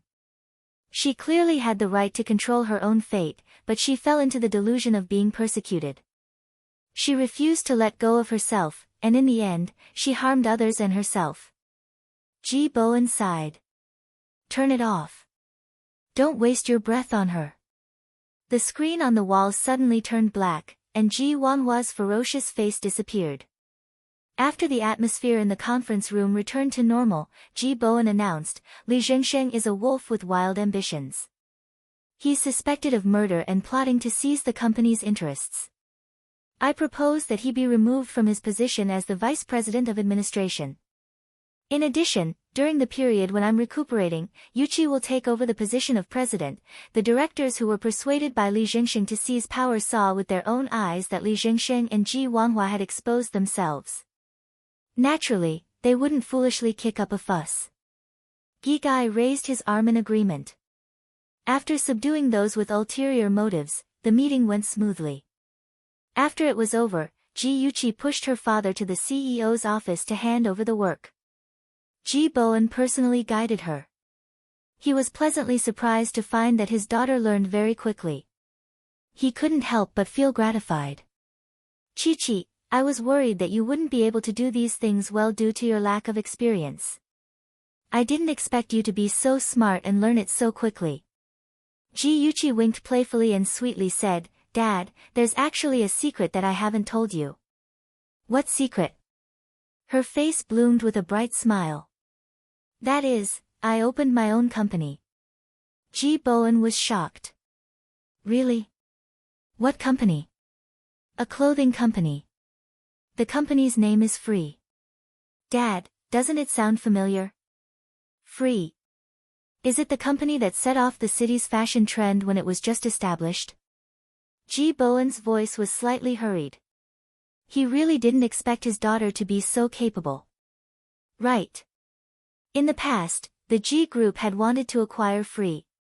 Father, the reason why I hid it from you for so long was because I didn't want that scoundrel Chen Tingfang to find out.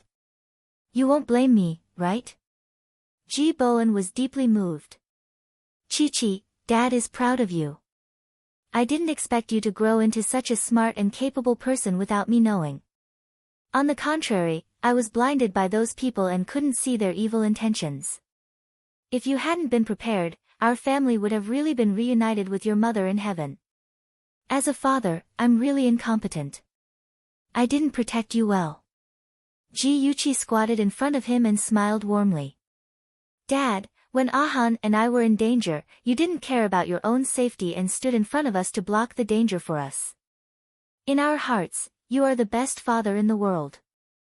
His daughter's bright smile brightened his heart. The father and daughter looked at each other and smiled. The atmosphere was warm. Suddenly, a cell phone rang. Ji Yuqi saw that it was an incoming call and quickly answered it. Liang Yu, what's the matter? Liang Yu's flat voice came from the phone. Miss Ji, as you expected, Chen Tingfang is planning to escape. She's already on the highway. She wants to escape after doing something bad. That's too easy on her. Catch her. I want her to spend the rest of her life in prison. When that time came, Chen Tingfang and Yi Zisu would live in the same prison. Mother and daughter would become cellmates. How ironic. Okay, I won't let her escape. As soon as he finished speaking, Liang Yu's gaze caught the car in front of them. He realized that the car was actually rushing toward the cliff. He couldn't help but sigh. Is Chen Tingfang crazy? She's actually driving the car toward the cliff. Before Ji Yuqi could react, she heard Liang Yu's exclamation. She fell off the cliff. Chen Tingfang's car fell off the cliff. Ji Yuqi didn't know how to describe her feelings at this moment. Chen Tingfang must have panicked when she saw that there were pursuers behind her, causing her to make a mistake and rush down the cliff to her own death. The police thought so too. Because they checked the damaged car and didn't find that it had been tampered with. Chen Tingfang was very tough. She didn't die after falling from such a high cliff. However, if she was conscious, she would feel that it was more painful than death. Her lower body was completely paralyzed and she was in a vegetative state. She couldn't speak or think. She could only lie in a pile of tubes and rely on nutrient solution to sustain her life. The first person to visit her at the hospital was Lu Jianfeng. Although Lu Jianfeng was still immaculately dressed, he was no longer as high-spirited as before. His face was gloomy, and his brows were filled with fatigue and sorrow. He sat by Chen Tingfang's bedside, holding her hand with one hand and gently stroking her thin cheek with the other. Xiaofang, I didn't expect that we would meet under such circumstances. His deep eyes were filled with intense emotions. In the empty ward, facing her who was unconscious, he could finally confess the love that he had suppressed in the bottom of his heart. He lowered his head and gently kissed her lips. He whispered in her ear, Xiaofang, I love you. I've loved you since I was 12. If there's a next life, let's not be siblings anymore. Let's be husband and wife, okay? A drop of tear slid down from the corner of his eye and wet their lips. It also chilled the heart of another woman outside the ward. Wang Menghan stood outside the ward in a daze. Through the glass window on the door, she saw the situation in the ward and suddenly felt that she was so stupid and naive. She had always thought that Lu Jianfeng loved her. Even if the media said that he and Chen Tingfang had a forbidden love, she didn't believe it. She thought that the media was deliberately smearing his reputation. Until this moment, when she saw him hug and kiss Chen Tingfang, she realized how wrong she was. From the beginning to the end, she was just Chen Tingfang's substitute. He never loved her. She couldn't even compare to Wu Shiyi. At least Wu Shiyi was his legal wife. The truth was like a heavy bomb that blew up Wang Menghan's love for Lu Jianfeng. It also buried a hidden danger in their relationship. A few years later, when Lu Jianfeng was getting worse and worse, Wang Menghan didn't hesitate to take her daughter and run away with someone else. Today's scene also played a part in it. Ji Bowen and Chen Tingfang finally divorced and completely cut off all ties. Li Zhengshen was suspected of murder and was arrested. Ji Wanhua couldn't escape from prison. The Ji family, which was swaying in the wind and waves, finally welcomed a sunny day after the rain. Half a year later, young men and women in bachelor's clothes gathered in front of the magnificent library building. They threw their bachelor's hats up in cheers and photographers quickly took pictures of their exciting youth. Among the cheering students, there was a curly-haired woman. She playfully hugged another woman with a cold face and quickly scratched her waist a few times when she wasn't paying attention. Her bell-like laughter echoed in the air. Yushi, everyone is so happy today. Don't put on a cold face anymore. Hurry up, give sister a smile. Lin Yushi was the most ticklish. She laughed loudly when she was scratched, and tears almost came out of her eyes. She said intermittently, Yuchi, stop scratching. Be careful or I'll complain to your family's Shinja that there's a junior who's a year younger than you who's pursuing you. Aha, complain. How dare you threaten me? See how I'll deal with you. Ayaya, stop it. I don't dare. Miss G, Mrs. Shen, I beg you, let me go, do you know you're wrong? Next time you make fun of me and Shinja, I'll scratch you again. Stop scratching. Look, a hot air balloon. Hey, Miss Lin, your excuse is very idiotic. Where did that, hot air balloon come from? Ji Yuchi looked up and really saw a huge hot air balloon flying in the air. That wasn't the main point. The main point was that there were big red words written on the hot air balloon, wife, marry me. A girl next to her shouted excitedly, oh my god, it's actually a hot air balloon proposal. It's so romantic. If my boyfriend proposed to me in this way, I'll definitely marry him. The surrounding people were in an uproar, especially the girls. Almost all of them stared at the hot air balloon with sparkling eyes. They wanted to see who the man standing in the hot air balloon was and which girl was so lucky. The only ones who remained calm were probably Lin Yushi and Ji Yuchi. Lin Yushi said expressionlessly, wow, I really envy the female lead. She must be very happy to be proposed to by a man in such a romantic way. Ji Yuchi's mouth twitched. She said in a disdainful tone, please, don't use such a cold tone to say something that should be said with an aria. Lin Yushi's eyes flashed with a hint of ridicule. Say, the male lead in the hot air balloon can't be your family Shinja, right? Beauty novel, Shinwu 799. Chapter 936. Ji Yuchi made a spare me expression. Impossible, Shinja would never do such a high-profile thing. Shinja, hey, I already said that it can't be him. Lin Yushi couldn't help but roll her eyes and turn her face away. Look over there, it's Shinja. Ji Yuchi looked in the direction she was pointing and saw the hot air balloon slowly descending. The tall figure standing in the cabin became clearer and clearer. She slowly looked up and saw the familiar face. She couldn't help but exclaim, it's really Shinja. That's right, I told you it was your Shinja. Lin Yushi rested her chin on her right hand and a smile appeared in her cold eyes. She nodded repeatedly and said, not bad, not bad. I didn't expect young Master Shen to have such a romantic side.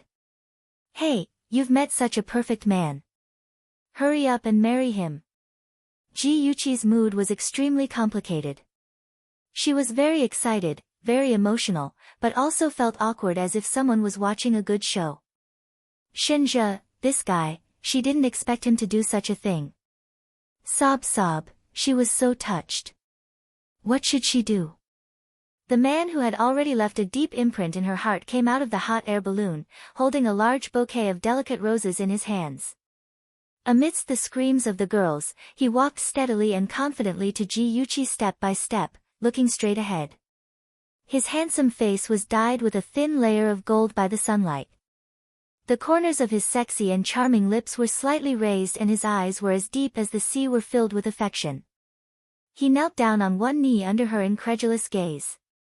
She was stunned. She knew that Shinjo was a proud person. In front of outsiders, he had always been domineering and arrogant. He disdained to do such things to please the crowd. But now, he knelt down on one knee and proposed to her in front of everyone's eyes. She was so touched that she was in a complete mess. She covered her mouth with both hands and tears kept welling up in her eyes. He opened the red velvet ring box and a beautiful diamond ring sparkled in the box. He looked into her eyes seriously and said in an extremely sincere tone, "Chi, marry me." There were no fancy words. His love, just like his person, was as deep as the sea, without any complaints or regrets. Ji Yuqi smiled with tears in her eyes. "I don't know how to take care of my husband and children. I want to have my own career." He replied, "If you want to be a strong woman, I'll be the man behind you." Her tears fell even more fiercely. "I want to wait a few more years before having children." "All right. Spending a few more years with just the two of us is exactly what I want." She suddenly lowered her body and knelt on one knee in front of him. The two of them looked at each other at eye level. She smiled and looked at him. "Sometimes, I don't do well and I might make you angry. If you are angry, you can't ignore me. You must tell me and let me know what I did wrong. I will learn to do better." His smile deepened. "All right." She held his hand and said softly, "I might not be as beautiful as other women. I'm not as gentle as other women. I'm also very narrow-minded. I want you to only love me in your life. I have many flaws. Are you willing to marry someone like me?" He didn't answer but used his actions to tell her the answer. He gently put the ring on her finger and asked with a smile, "Mrs. Shen, can I kiss you now?" She nodded shyly. Thus, under the sunny blue sky, amidst the screams, he hugged her tightly and slowly kissed her lips. Shenja couldn't wait to rush into the Civil Affairs Bureau with Ji Yuqi. He flung out 2 household registers and received the marriage certificate. The staff of the Civil Affairs Bureau sighed. The bride was still wearing a bachelor's gown, but she got married as soon as she graduated. The man she married was also tall, rich, and handsome. Sigh, this was a winner in life. In the lavender manor of Provence, the sun shone on the ancient stone road. The exquisite fountain tinkled, and tall sycamore trees stood on both sides of the road. People dressed up to the nines welcomed the breeze and were intoxicated in the dreamy purple charm of the lavender. A grand wedding was being held here. In the bride's lounge, the internationally renowned makeup artist was doing the final makeup for Ji Yuqi. She carefully put the veil on Ji Yuqi's head and looked at it carefully. When every detail was perfect, she exclaimed excitedly, "It's really perfect. Ji Yuqi, you're going to be the most beautiful bride." "Thank you very much, Ada." "You're welcome, my dear. The wedding will start in 10 minutes. I have to go to the washroom." Ada shrugged exaggeratedly. Ji Yuqi couldn't help but smile. "Go quickly. I won't move. I'll definitely protect the fruits of your labor." After Ada left, the door of the lounge was pushed open. Ji Yuqi thought it was the bridesmaid, Lin Yushi. She turned her head and smiled. "What's going on outside?" "It's you." The smile on her face disappeared. She looked coldly at the man who was getting closer and closer to her, Shinyu. Shinyu was wearing a black suit, which made his tall and straight figure look even taller. He walked with his long legs and stopped in front of her in a few steps. On his handsome and arrogant face, the sexy and cold corners of his lips were slightly curled into a faint smile. It was as if he was meeting an old friend. Of course, one had to ignore the gun in his right hand. The black muzzle of the gun was aimed at Ji Yuqi's heart. He raised his eyebrows, like a devil revealing his fangs. Come with me, my dear sister-in-law. Ji Yuqi spread her arms and spread her hands. Please look at my outfit. Do you think my boss will agree if I go with you now? Shen Yu's smile didn't change. He raised the gun. Do you need me to remind you of your current situation? Whether you're willing or not, you have to go with me. I say, second young master Shen, I'm really worried about your IQ. There are people everywhere outside. I'm still wearing a wedding dress. I'm simply a moving human target. Do you really think you can escape from here with me? Ji Yuqi spared no effort to talk nonsense with him, trying to stall for time. Stop talking nonsense. Do as I say. Shen Yu suddenly withdrew his smile. His eyes became fierce. He strode forward and pressed the muzzle of the gun against her neck. One hand clamped on her waist, and he forcefully dragged her to the door. Ji Yuqi was a little regretful. If she knew that the wedding day would not be peaceful, she would have hidden a dagger on her. Now, she was being held hostage by Shen Yu. She could only follow him with Gigai. Shen Yu, are you holding me hostage to threaten Shenjia? Have you ever thought about the serious consequences of doing so? Even though she was being held hostage by him, her mind was very clear. She tried to persuade him to give up in another way. I've now been taken away by Shenjia. What bad consequences are you worried about? Since Shenjia treasures you so much, I'll let you die in front of him. Tell me, will he go crazy with pain? Shen Yu pressed the muzzle of the gun against her throat. His fierce eyes were like a beast. She was not afraid. Instead, she laughed. You're a smart person. You won't do such a stupid thing. If I guessed right, you've already arranged everything. You'll quietly take me away, and then threaten Shenjia to hand over the Shen group to you. Am I right? She delayed for at least 3 minutes. No one came. There was only one possibility. Shen Yu had controlled the situation outside. Shen Yu raised his eyebrows. You're really smart.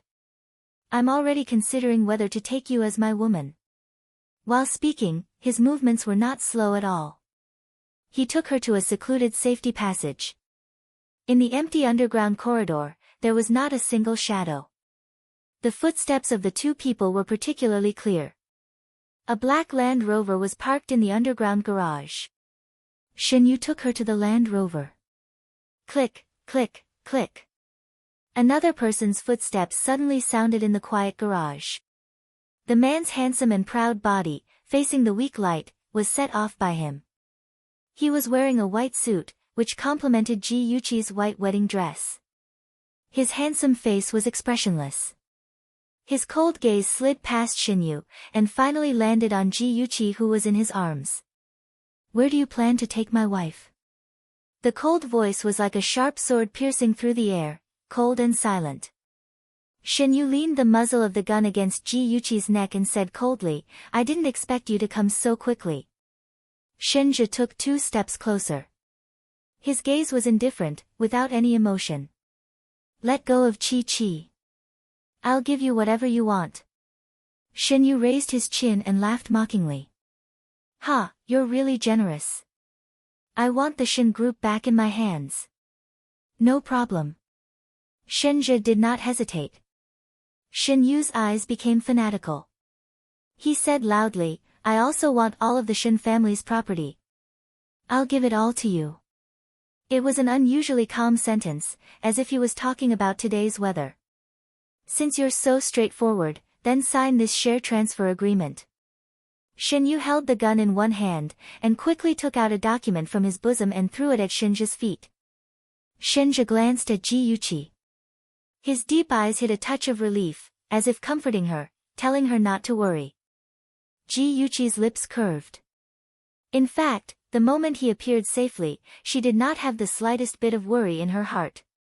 As long as he was fine, it was fine. The moment Shenjia bent down to pick up the document, Shen Yu focused most of his attention on him, in case he suddenly played tricks. Shinja did not even look at the document. He directly took out a gold pen from his pocket and signed his name. Shinju grabbed Ji Yuqi tightly and said to Shinja, "Throw the document over and step back 5 meters." Shinja listened to him and threw the document about a meter away from him. Then he stepped back a few steps. "I've done as you said. Now, please let go of my wife." Shinju's lips curved into a strange arc. "What's the hurry? After I confirm that the signature is correct, I'll naturally let her go." He tightened his arms in a show of force.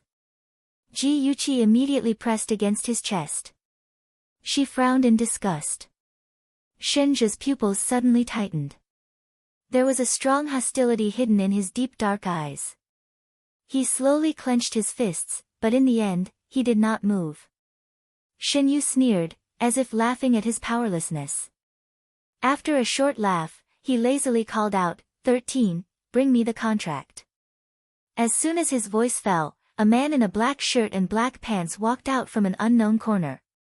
He carried a submachine gun on his shoulder, wore sunglasses on the bridge of his nose, and had an earphone in his ear. When he approached Shinju and the other two, his hawk-like sharp eyes quickly scanned the surroundings, maintaining a high level of vigilance. Attention, Hongcha 866. Chapter 937. Very good, the person hiding in the dark had finally come out. The reason why Shinja did not make a move was because Aze had captured a few of the other party's people. From their mouths, he found out that Shinju had the top assassin, 13, by his side. Before confirming 13's hiding place, he could not act rashly. Otherwise, it would put Yuqi in danger. Just as 13 bent down to pick up the contract, there was a sudden change. 2 bullets were fired at Shinju and 13 from behind.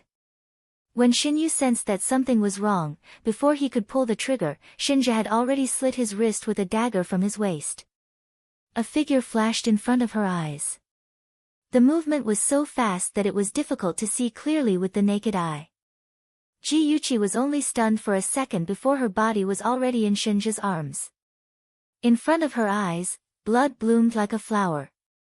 Shinju did not give up and slowly fell to the ground with his eyes wide open. "Chi-Chi, how are you? Are you hurt?" Shinja's hands firmly held her shoulders, an anxious expression appearing on his handsome face.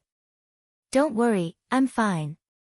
Although she said that she was fine, when she recalled that the dagger had just brushed past her ear and even felt the sharp blade, her body instinctively broke out in cold sweat. His palm moved to her waist and hugged her tightly. His deep eyes reflected her charming figure. The tight corners of his lips slowly relaxed and curved into a warm smile. "Your wedding dress was ruined. Fortunately, I asked the designer to design a few more sets." His broad chest gave her an endless sense of security. She held his hand tightly and laughed softly. "The guests outside must be waiting anxiously." "It's okay, we are the main characters today. Let's go, I'll accompany you to the dressing room and change your clothes." He hugged her. From beginning to end, he did not look at Shinju who was lying on the ground. Ji Yuqi was a little worried. She turned back and looked at Shinju whose wrist was still bleeding. "What about him? That shot just now, it won't kill him, right?" "That's just an anesthetic, making him unconscious. Today is our big day, it's not good to kill. If it weren't for this, Shinju would very likely migrate to Heavenly Kingdom." As soon as Shinja's voice fell, footsteps suddenly sounded in the quiet garage. A man and a woman slowly walked over. Walking on the right was a tall and beautiful woman wearing a black spaghetti-strap dress. She flipped an exquisite pistol in her hand. Walking alongside her was the expressionless Aze. That beautiful woman raised her eyebrows and smiled. Her clear voice was like the babbling of a stream. "Boss, madam, the two of you should hurry up and change your clothes. Leave this to me and Aze." It turned out that the people who were hiding in the dark and shooting at Shinju and 13 were Aze and his elder sister, Lan Fei. Ji Yuqi smiled and nodded. "Thank you, Sister Fei, Aze." When she left the garage with Shinja and hurried to the dressing room, Ji Yuqi insincerely expressed sympathy to Shinyu and Shinja in her heart. They fell into the hands of Lan Fei, and she was afraid that it was worse than death. Lan Fei had never been soft-hearted towards her enemies. They would definitely be treated as lab rats again. Facts proved that Ji Yuqi's guess was correct. When Shinyu woke up, he found that he had been thrown to a deserted island, and his bodyguard, 13, was lying unconscious beside him. When he woke 13 up, he suddenly found that something was wrong. He seemed to suddenly feel shy when facing 13. Shy your sister, he was not a woman. What was with that kind of heart that was beating like a teenage girl? Damn, what was going on? He was a straight man. And 13 also had the same confusion. Why did he feel that the more he looked at second young master Shen, the more he felt that he was cute? Slam the table, could a man be described as cute? Moreover, why did he have a desire to spend the rest of his life with second young master Shen? The two people who had been transformed by Lan Fei, with drugs were destined to love each other on this island. God would bless them. The sun was charming, the castle was enchanting, and in the fragrance of lavender, the grand wedding began. The wedding dress that was custom-made by a world-renowned designer revealed Ji Yuqi's graceful figure. With a smile on her face, under the lead of Ji Bowen, she walked step by step towards Shinja, who was standing at the other end of the red carpet. He was wearing a white suit and looked handsome. His elegant face had an elegant smile as he stared intently at the woman approaching him. Her hand fell into his palm. The two of them looked at each other and smiled. The whole world seemed to have stopped, and they only had each other in their eyes. In the solemn sound of the vows, they became husband and wife. In the midst of the crowd's cheers and blessings, they hugged and kissed each other. The familiar soft touch bloomed between their lips and teeth, and they smelled the taste of happiness. When the wedding banquet was about to end, Ji Yuqi saw Shin Jianhao's figure. She did not expect him to come. A hint of surprise flashed through her eyes, and she smiled and nodded at him. Shinja's expression was indifferent. He nodded politely, as if he was talking to a stranger. Shin Jianhao's expression did not look too good. He lowered his voice and said, "Where did you go? What did you do to him?" Ji Yuqi tightened her grip on Shinja's hand. She thought that Shin Jianhao had come to give them his blessings. It seemed that she had thought too much. Her heart ached as she stroked the back of his hand. He held her hand back and replied in a cold voice, "He wanted to kidnap my wife, so I taught him a lesson. As for where he went now, how would I know? I'm not his nanny. I still have to entertain the guests." "Excuse me." Shinja did not care about Shin Jianhao's ashen face. He held Ji Yuqi's hand and left. He had long been disappointed with that nominal father of his. After experiencing the scene just now, he did not take it to heart. Instead, Ji Yuqi felt sorry for him. While no one was paying attention, she stood on her tiptoes and quickly kissed his cheek. She whispered, "Aja, you still have me. Chi-Chi, being able to marry you is the happiest thing in my life." Fortunately, she was still here. She had always been here. The September sun was as warm as a dream. The newlyweds kissing in the ancient manner were the envy of many single guests. 3 years later. On a private island in Hawaii, white sand rippled, the blue sky and the blue sea were beautiful. Under the setting sun, the warm afterglow sprinkled on the sea. It was golden and dazzling, as if it was covered with a layer of gold. Ji Yuqi lay comfortably on a deck chair under a huge parasol, enjoying a leisurely time. It was her and Shinja's 3rd wedding anniversary. The two of them had left the company and brought their children to this small island for a vacation. She took a sip of the watermelon juice on the table and looked at the beautiful scenery by the sea. Shinja walked over with a baby in each of his arms. He leaned over and kissed her cheek. He smiled gently and said, "My dear wife, it's time for dinner." The 2 babies in his arms were both pink and tender. They were very cute. One of them was relatively lively and kept grinning in his arms. Especially when he saw Ji Yuqi, he smiled even more happily. He even stretched out his chubby arms and babbled, as if he wanted her to hug him. The other baby, Xiao Bao, was relatively silent. His pair of dark eyes stared at a certain place without blinking. His small face was always expressionless. Ji Yuqi took her daughter who was babbling and pinched her son's cheek. She frowned in distress. "Hubby, our son must be like you. He's still so young and he's already acting like an old man. What if he becomes a moving iceberg in the future and can't get a wife?" Shenja raised his chin with a proud expression. "Who said my son can't get a wife? He has inherited all the good points of the two of us. He will definitely become the target of girls. However, my son must learn from his daddy. He must be loyal to one woman and can only love one woman." Ji Yuqi found it funny. "Are you praising yourself or educating your son?" Young Master Shin said shamelessly, "Both." Unexpectedly, her son, who was just 6 months old, seemed to despise his shamelessness and rolled his eyes. Ji Yuqi was so shocked that she almost couldn't finish her sentence. "Ho hubby, can the baby understand what we're saying?" Shenja kissed the baby's cheek hard. "Baby is indeed my son. You're so smart. Good son, let's hear you call me daddy." The baby was stared at by the two of them. He didn't cry or make a fuss.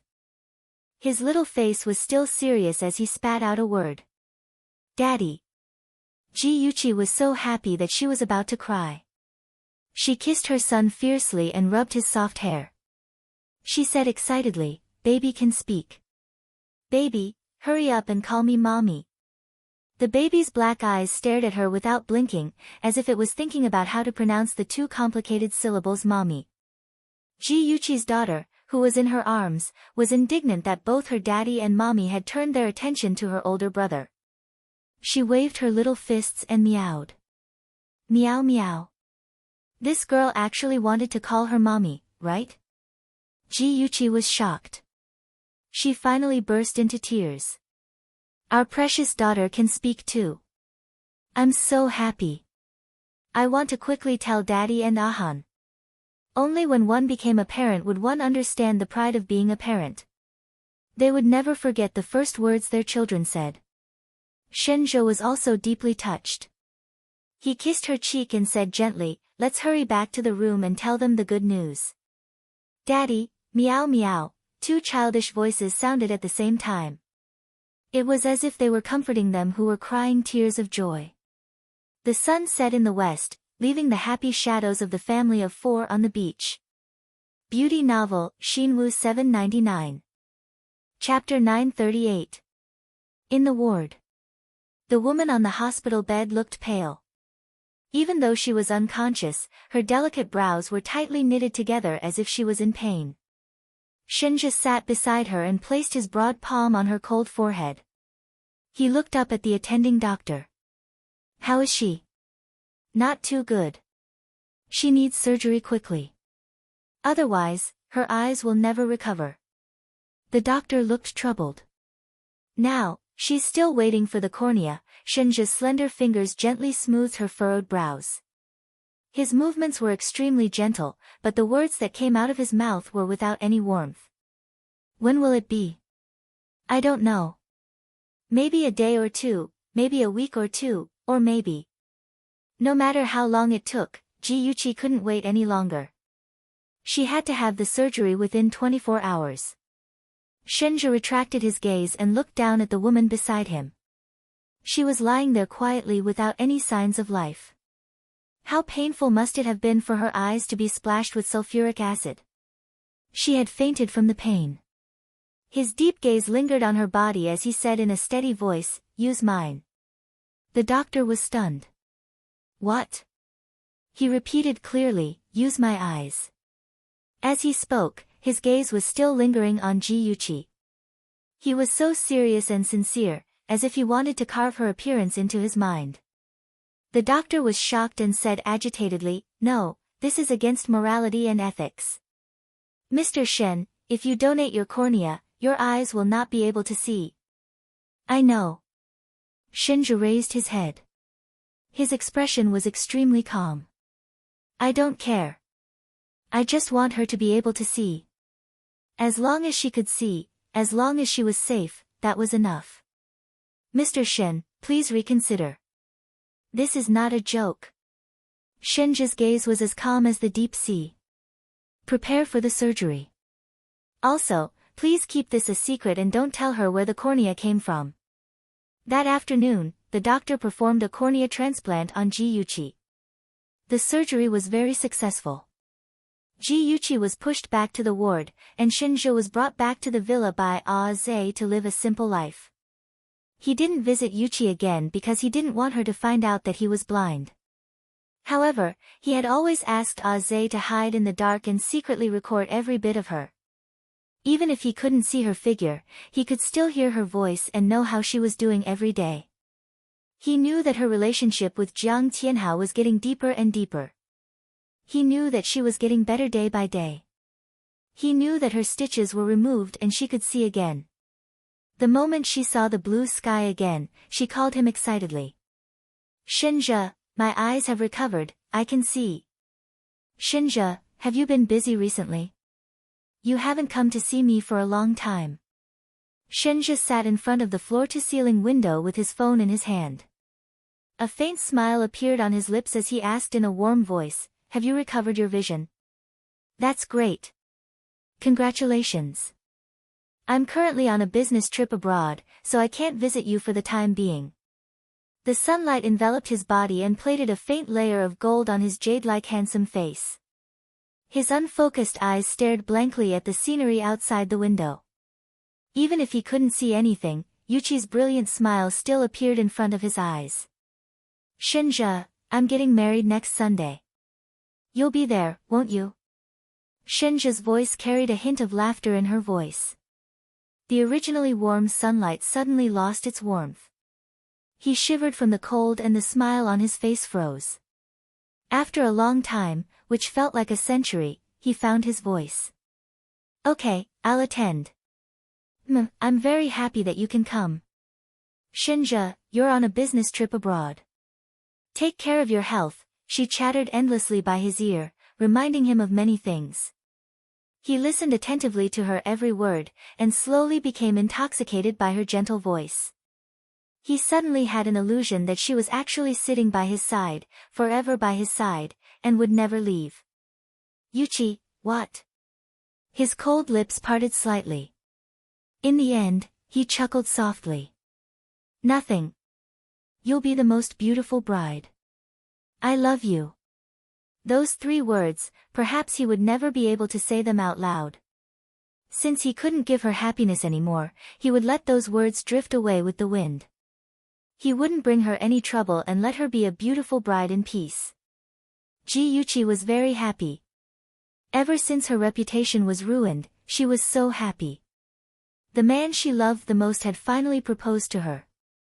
She couldn't wait to tell the whole world about her happiness. Every day, she would wake up happily and happily prepare for her wedding.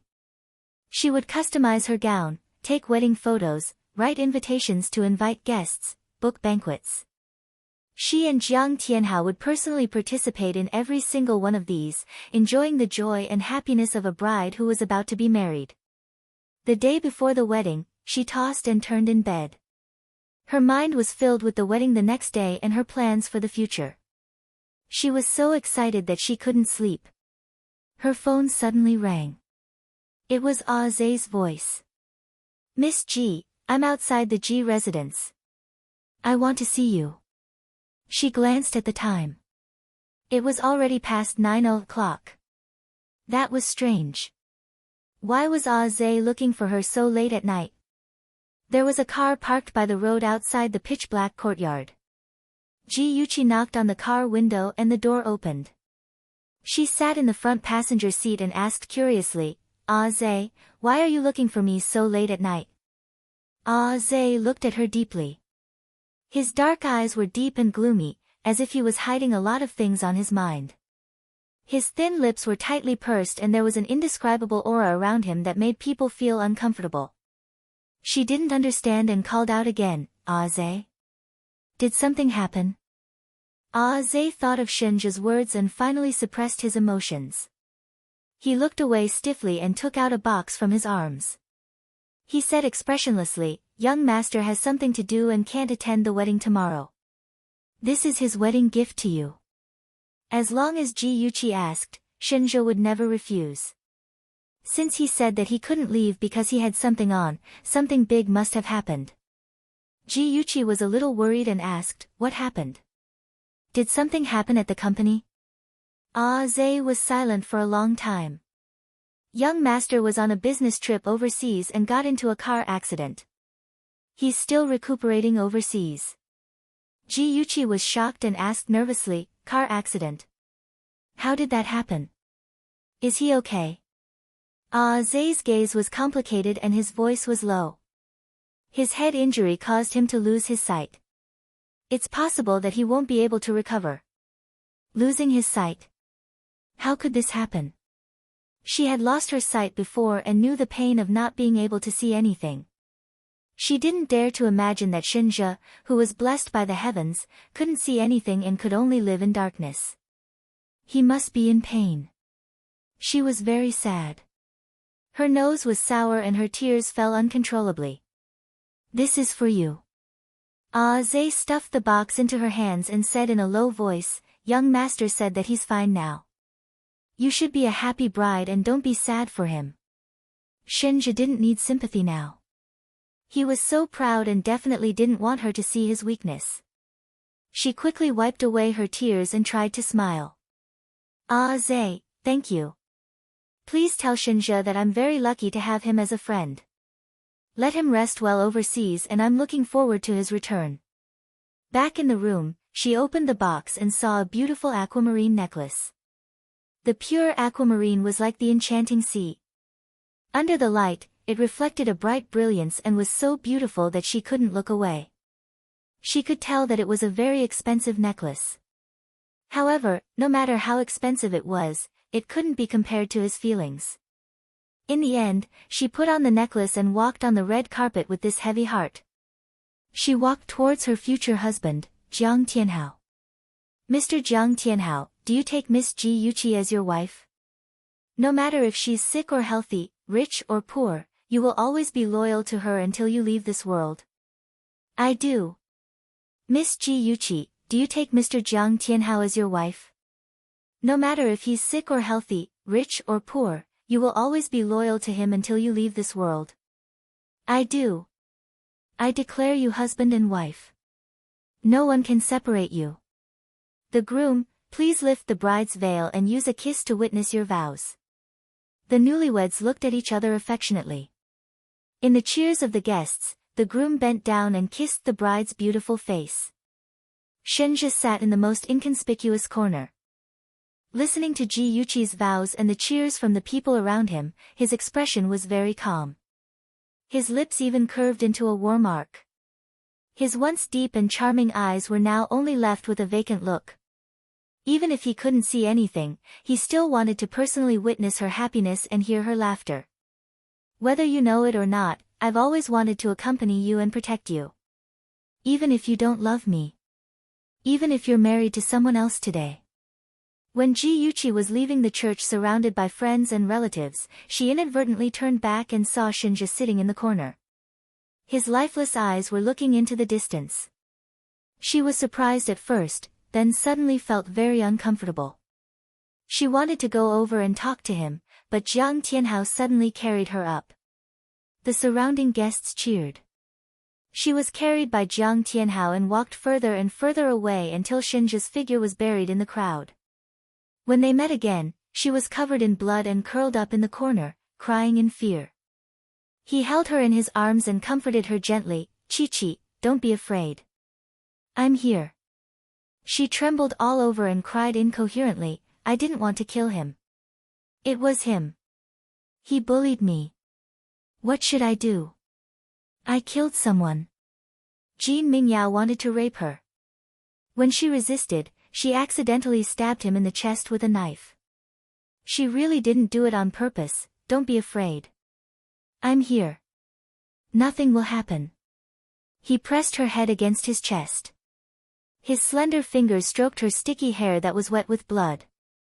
His low and gentle voice had a magical soothing power. He said, "Chi-Chi, you just had a dream. Sleep for a while and wake up. Everything will be fine." She believed his words and felt that it was just a dream. She leaned in his arms and fell into a deep sleep with extreme fatigue after the fear. When she woke up, she was in Shinja's villa. She had already changed into clean pajamas. Her hair and body did not have the unpleasant smell of blood, and there was a faint fragrance. She did not see Shinja. She jumped off the bed barefoot and ran downstairs, looking for him everywhere. Zay said, "Young master went abroad for a business trip." Shinja, that fool. Even now, he still wanted to deceive her and let her live in a world without fear. The moment she saw the news of Shinja going to jail, Ji Yuchi's tears fell like rain. She shook her head. Shinja didn't kill anyone. Why did he turn himself in? Why did he take the blame for me? I want to go to the police station. I want to turn myself in. I want them to release him. She was the murderer, not Shinja. She couldn't let him go to jail.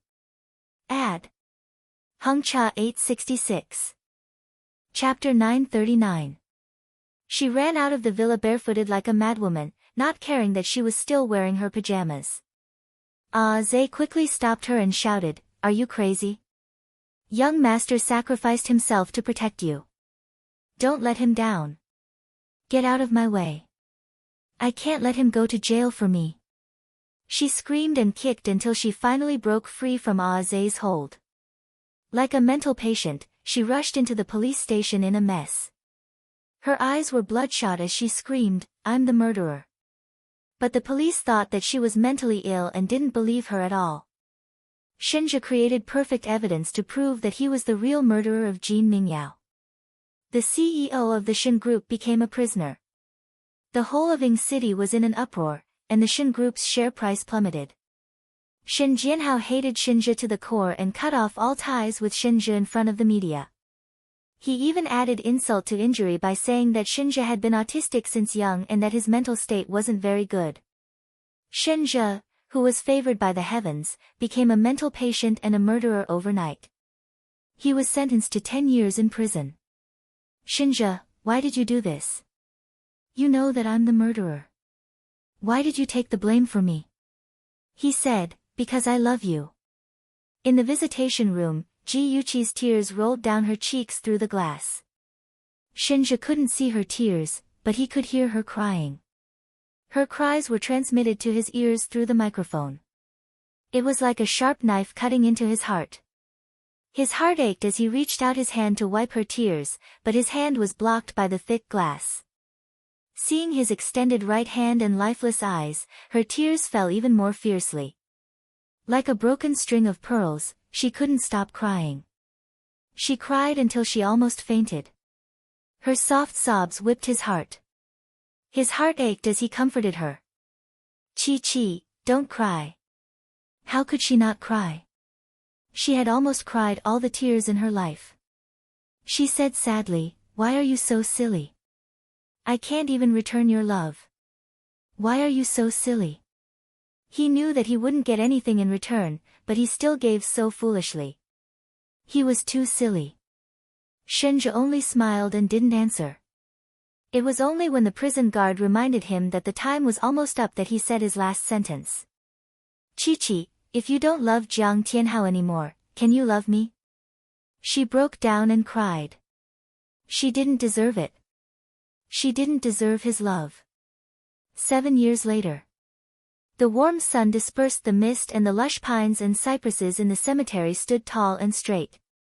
A man in a black suit stood in front of a tombstone, his slender fingers caressing the tombstone. His eyes were slightly lowered and there was a thin layer of mist on his long eyelashes. His thin lips curved and his voice was gentle and soft. "Chi-Chi, long time no see."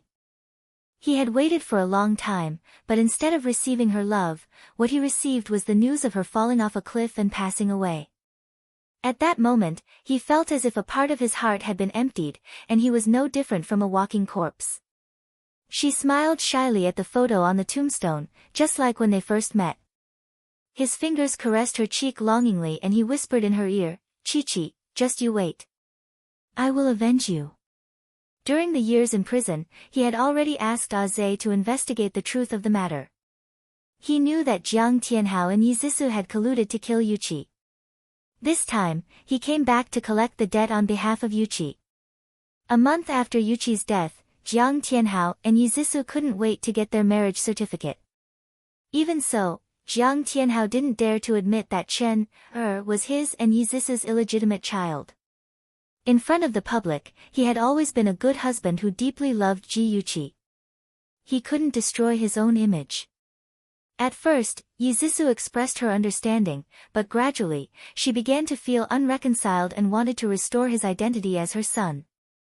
However, Jiang Tianhao firmly refused, and the couple gradually became conflicted. As a successful man, many women flocked to Jiang Tianhao, wanting to win his favor. Even if they didn't have any status, they were willing to be his mistress. At first, Jiang Tianhao knew how to refuse, but later, as his relationship with Yizisu deteriorated, he simply raised a mistress.